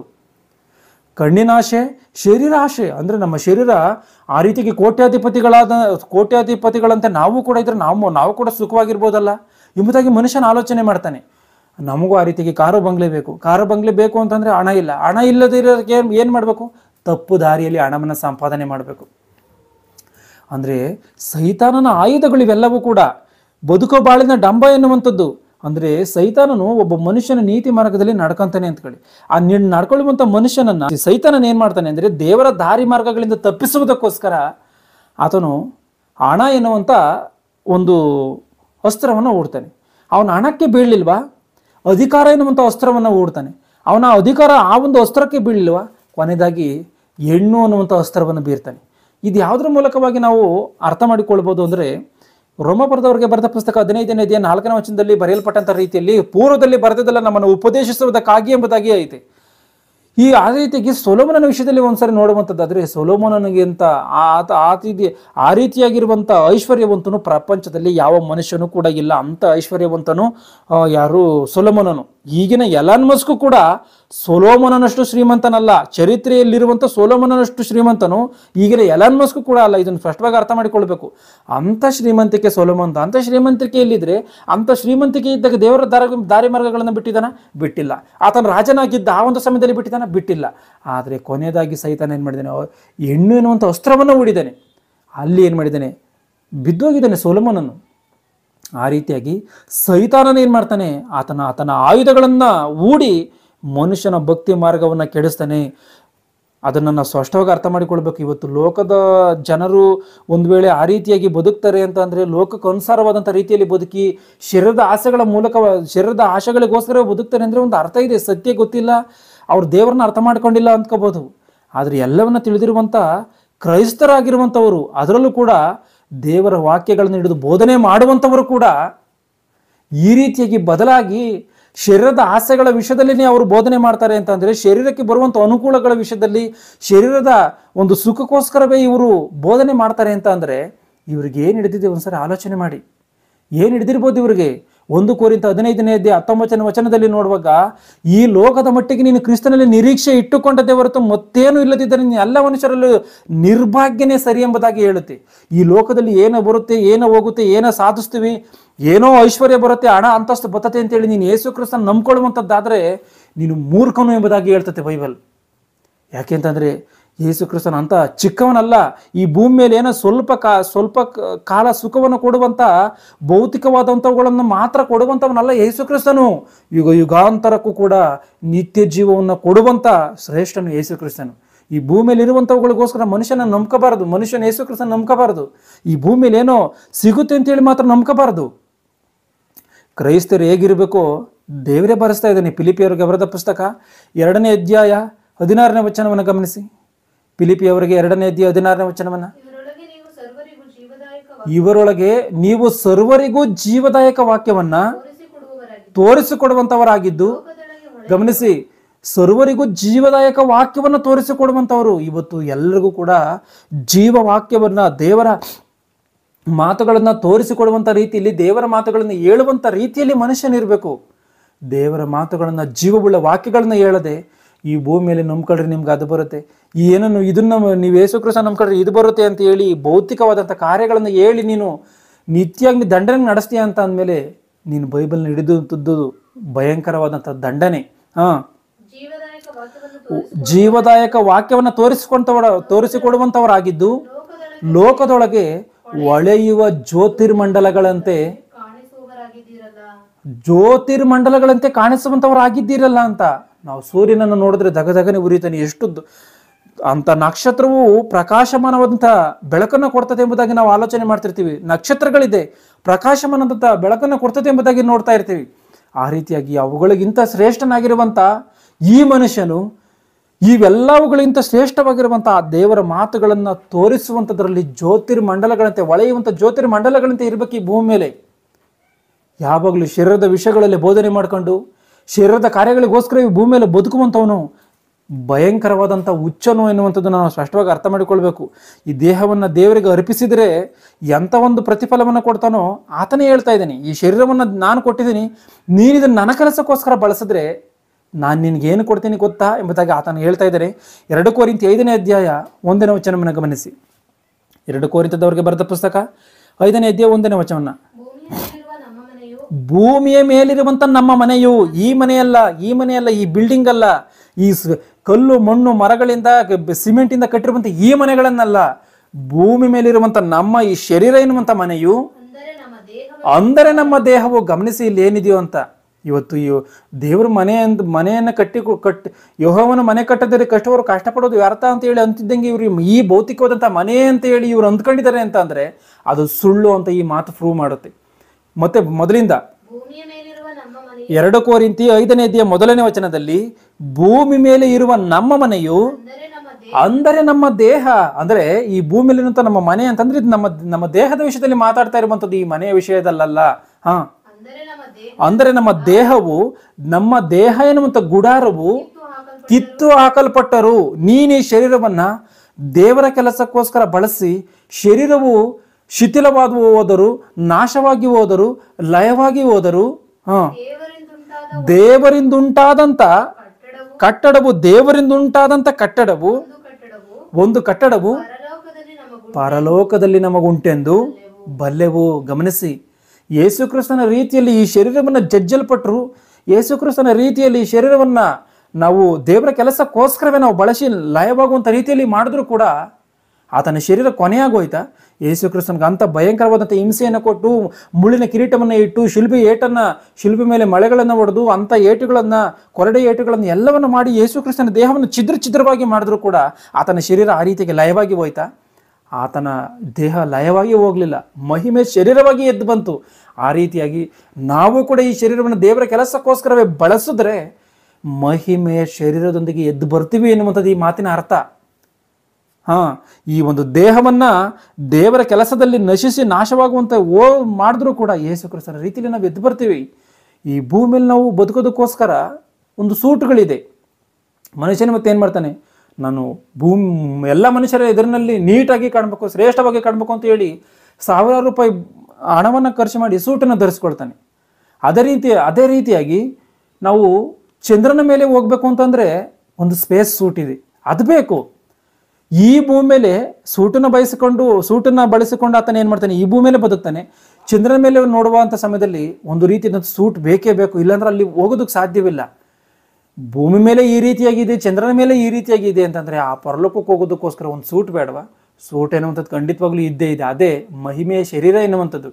ಈ ಭೂಮಿ ಮೇಲೆ ನೀನು ಈ ಶರೀರವನ್ನು ಭೌತಿಕವಾಗಿ ದೇವರ ವಿಷಯದಲ್ಲಿ ನೀನು ದಂಡಿಸಿದರೆ ದೇವ್ರೇನು ಮಾಡ್ತಾನೆ, ಉನ್ನತವಾದಂಥ ಸೂಟನ್ನು ದೇವರು ಪರಲೋಕದಲ್ಲಿ ಕೊಡ್ತಾನೆ. ಆದ್ದರಿಂದ ದೇವರು ಕಟ್ಟಿದಂಥ ಮನೆ ಎನ್ನುವಂಥದ್ದು ಏನು ಅಂತಂದರೆ ಈ ಒಂದು ಶರೀರ ಎನ್ನುವಂಥದ್ದನ್ನು ಸ್ಪಷ್ಟವಾಗಿ ಅರ್ಥ ಮಾಡಿಕೊಳ್ಬೇಕು. ಆ ಒಂದು ಮನೆಯನ್ನು ಯೆಹೋವನು ಕಟ್ಟದೇ ಇದ್ದರೆ ಯಾರೂ ಕೂಡ ಕಟ್ಟೋದಕ್ಕೆ ಸಾಧ್ಯವಿಲ್ಲ. ತಂದೆ ತಾಯಿಗಳ ಕೈವಾಡ ಮನುಷ್ಯನ ಶರೀರದ ನಿರ್ಮಾಣದ ಹಿಂದೆ ಇಲ್ಲ. ಈ ಒಂದು ಶರೀರವನ್ನು ದೇವರ ಕೆಲಸಕ್ಕೋಸ್ಕರವೇ ಬಳಸಬೇಕು. ಅದರಲ್ಲೂ ಯಾವಾಗ ಬಳಸಬೇಕು ಗೊತ್ತಾ? ಯಾವಾಗ ಈ ಶರೀರವನ್ನು ಬಳಸಬೇಕು ಗೊತ್ತಾ? ಪ್ರಸಂಗಿ ಗ್ರಂಥ 12ನೇ ಅಧ್ಯಾಯ 1ನೇ ವಚನವನ್ನು ಗಮನಿಸಿ. ಪ್ರಸಂಗಿ ಗ್ರಂಥ 12ನೇ ಅಧ್ಯಾಯ 1ನೇ ವಚನವನ್ನು.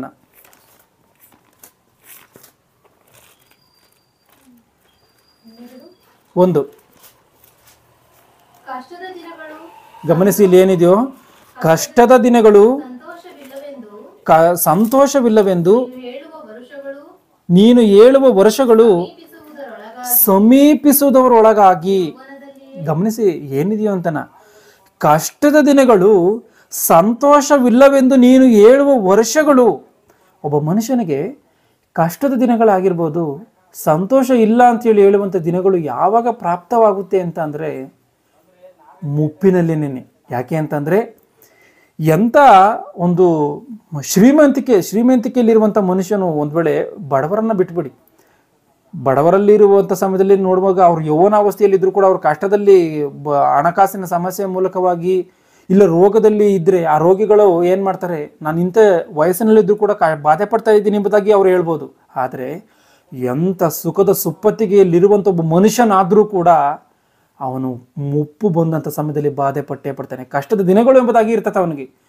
ಮೈ ಕೈಯೆಲ್ಲ ನೋವು ಇರುವಂಥ ರೀತಿಯಲ್ಲಿ, ಶರೀರದಲ್ಲಿ ರೋಗ ಇರುವಂಥ ರೀತಿಯಲ್ಲಿ, ಎದ್ದರೆ ಕೂತ್ಕೊಳ್ಳೋದಕ್ಕಾಗಲ್ಲ, ಕೂತ್ರೆ ಎದ್ದೇಳೋದಕ್ಕಾಗದೇ ಇರುವಂಥ ಪರಿಸ್ಥಿತಿಯಲ್ಲಿದ್ದಾಗ, ಮನುಷ್ಯನು ಕೈ ಹಿಡಿದುಕೊಂಡು ಕರ್ಕೊಂಡು ಹೋಗುವಂಥ ಪರಿಸ್ಥಿತಿಯಲ್ಲಿ ಇದ್ದಂಥ ಸಮಯದಲ್ಲಿ ಅದು ಕಷ್ಟದ ದಿನಗಳು ಸಂತೋಷವಿಲ್ಲವೆಂದು ನೀನು ಹೇಳುವ ವರ್ಷಗಳು. ಸಂತೋಷ ಇಲ್ಲ ಎಂಬುದಾಗಿ ಪ್ರತಿ ಮನುಷ್ಯನು ಕೂಡ ಹೇಳೇ ತೀರ್ಬೇಕು ಮುಪ್ಪಿನಲ್ಲಿ.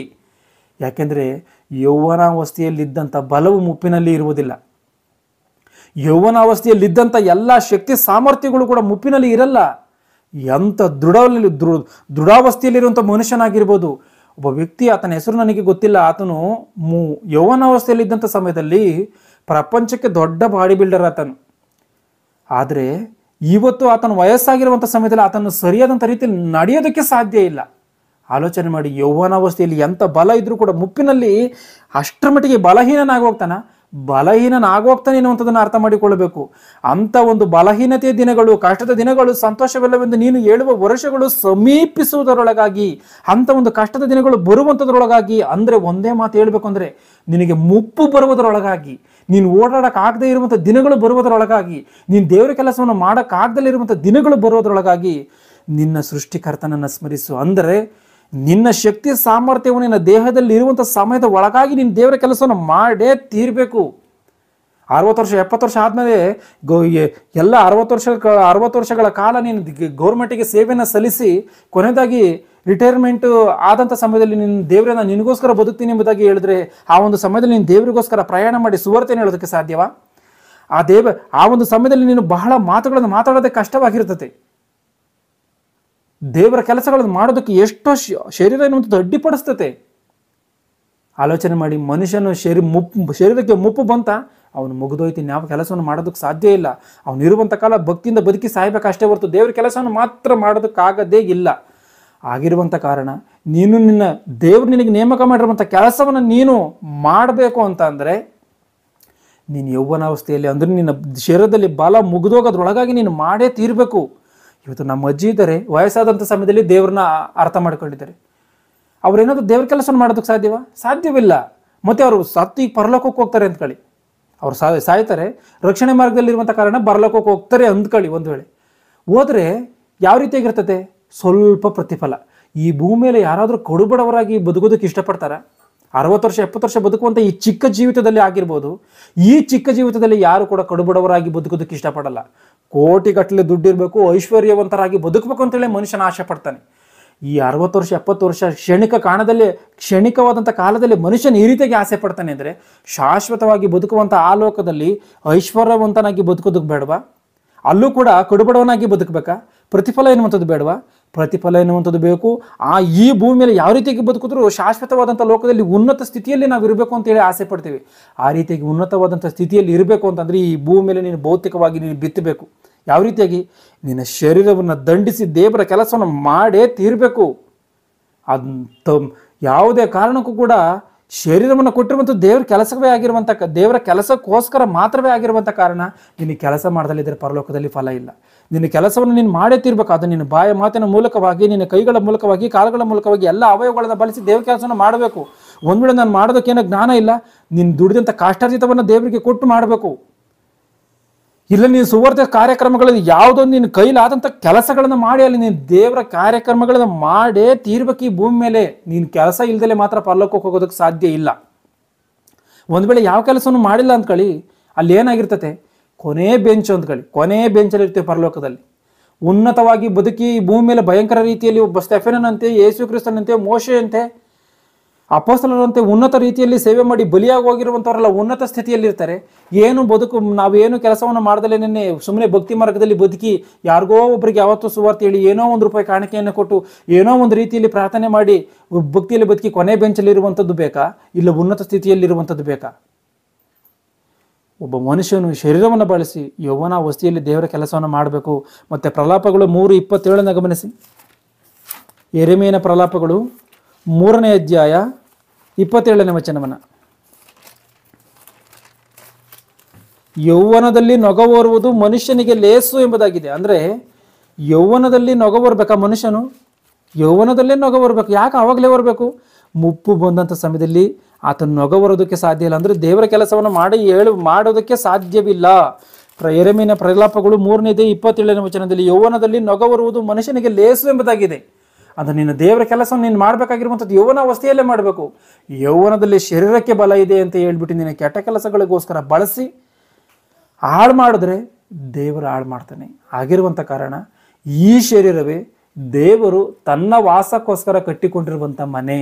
ಆ ಒಂದು ಮನೆಯನ್ನು ದೇವರು ಕಟ್ಟತಲೇ ಇದ್ರೆ ಯಾರು ಕೂಡ ಕಟ್ಟೋದಕ್ಕೆ ಸಾಧ್ಯವಿಲ್ಲ. ಕೀರ್ತನೆ 127ನೇ ಕೀರ್ತನೆ 1ನೇ ವಚನದಲ್ಲಿ ಬರೆಯಲ್ಪಟ್ಟಿರುವಂಥ ಮಾತಿನ ಅರ್ಥವೂ ಇದೆ. ಯೆಹೋವನ ಮನೆ ಕಟ್ಟದಿದ್ದರೆ ಕಟ್ಟುವವರು ಕಷ್ಟಪಡುವುದು ವ್ಯರ್ಥ ಎಂಬುದಾಗಿದೆಯಲ್ಲ. ಈ ಮಾತಿನ ಅರ್ಥ ಏನು ಅಂದರೆ ದೇವರ ಶರೀರ ನಿರ್ಮಾಣವನ್ನು ತಾಯಿಯ ಗರ್ಭದಲ್ಲಿ ಮಾಡ್ದಲೇ ಇದ್ದರೆ ಯಾರು ಕೂಡ ಮಾಡೋದಕ್ಕೆ ಸಾಧ್ಯವಿಲ್ಲ. ಅದೇ ಹೊರತು ಈ ಭೌತಿಕವಾದಂಥ ಮನೆಗಳಲ್ಲ. ಇವತ್ತು ದುಡಿದ್ರೆ ಯಾರು ಬೇಕಾದ್ರೂ ಮನೆ ಕಟ್ಕೋಬೋದು. ಯೇಸು ಕ್ರಿಸ್ತನ ನಂಬ್ಕೊಂಡಿರುವಂಥವ್ರು ಮಾತ್ರವೇ ಮನೆ ಕಟ್ಕೊಂಡಿಲ್ಲ. ಯೇಸು ಕ್ರಿಸ್ತನ ನಂಬ್ಕೊಂಡಿರೋರು ಮಾತ್ರವೇ ಜೀವನ ಮಾಡ್ತಾ ಇಲ್ಲ. ಮತ್ತಾಯನ ಬರೆದ ಸುವಾರ್ತೆ 5ನೇ ಅಧ್ಯಾಯ 45ನೇ ವಚನಗಳಲ್ಲಿ ನೋಡುವಂಥದ್ದಾದರೆ ದೇವರು ನೀತಿವಂತರ ಮೇಲೂ ಅನೀತಿವಂತರ ಮೇಲೂ ಮಳೆ ಸುರಿಸ್ತಾ ಇದ್ದಾನೆ. ಆತನು ಒಳ್ಳೆಯವರ ಮೇಲೂ ಕೆಟ್ಟವರ ಮೇಲೆ ಸೂರ್ಯನ ಮೂಡುವಂತೆ ಮಾಡ್ತಾ ಇದ್ದಾನೆ ಎಂಬುದಾಗಿ ಆತನು ಹೇಳುವಂಥ ಮಾತಿಗನುಸಾರವಾಗಿ ಪ್ರತಿ ಮನುಷ್ಯನನ್ನು ಕಾಪಾಡಿ ನಡೆಸ್ತಾ ಇದ್ದಾನೆ. ತಿನ್ನೋದಕ್ಕೆ ಅನ್ನ ಕೊಡ್ತಾನೆ, ಸೂರ್ಯನು ಮೂಡುವಂತೆ ಮಾಡ್ತಾ ಇದ್ದಾನೆ. ಆದರೆ ಯಾವ ಮನುಷ್ಯನು ದುಡಿದು ಮನೆಯನ್ನು ಕಟ್ಕೊಂತಾನೋ, ಮನೆಯನ್ನು ಕಟ್ಕೊಳ್ಳಲು ಅದು ಆತನ ಇಷ್ಟ. ಅಬ್ರಹಾಮನಿಗೆ ದೇವರು ಒಂದು ದೇಶವನ್ನು ಕೊಟ್ಟಿದ್ರೆ ಆತನು ಗುಡಾರದಲ್ಲಿ ಬದುಕಿದ್ದಾನೆ, ಅದು ಆತನ ಇಷ್ಟ. ಈ ಭೂಮಿ ಮೇಲೆ ಶಾಶ್ವತವಾದಂಥದ್ದಲ್ಲ, ಈ ಭೂಮಿ ಮೇಲೆ ಬದುಕುವಂಥದ್ದು ಶಾಶ್ವತವಾದಂಥದ್ದಲ್ಲ. ಆಗಿರುವಂಥ ಕಾರಣ ಈ ಭೌತಿಕವಾದಂಥ ನಾವು ಕಟ್ಟಿಕೊಳ್ಳುವಂಥ ಮನೆಗಳಿಗೂ ಅಲ್ಲಿ ಬರೆಯಲ್ಪಟ್ಟಿರುವಂಥ ವಾಕ್ಯಕ್ಕೂ ಯಾವ ಸಂಬಂಧ ಇಲ್ಲ. ದೇವರಲ್ಲಿ ಮಾತಾಡ್ತಾ ಇರುವಂಥದ್ದು ಮನುಷ್ಯನ ಶರೀರದ ವಿಷಯದಲ್ಲಿ ಮಾತ್ರವೇ. ಇದನ್ನು ಸ್ಪಷ್ಟವಾಗಿ ಅರ್ಥ ಮಾಡಿಕೊಳ್ಳಿ. ಆ ರೀತಿಯಾಗಿ ಈ ಒಂದು ಮುಪ್ಪು ನಮಗೆ ಸಂಭವಿಸುವಂಥದ್ರೊಳಗಾಗಿ ದೇವರಿಗೋಸ್ಕರ ಇವತ್ತಿಂದಲೇ ಬದುಕ್ತಲೇ ಲೋಕಕ್ಕೋಸ್ಕರ ಬದುಕ್ತಿರೋ ತೀರ್ಮಾನವು ನಿಮ್ಮದೇ. ಕಣ್ಣುಗಳನ್ನು ಮುಚ್ಚಿ ಪ್ರಾರ್ಥನೆಯನ್ನು ಮಾಡ್ತೀನಿ.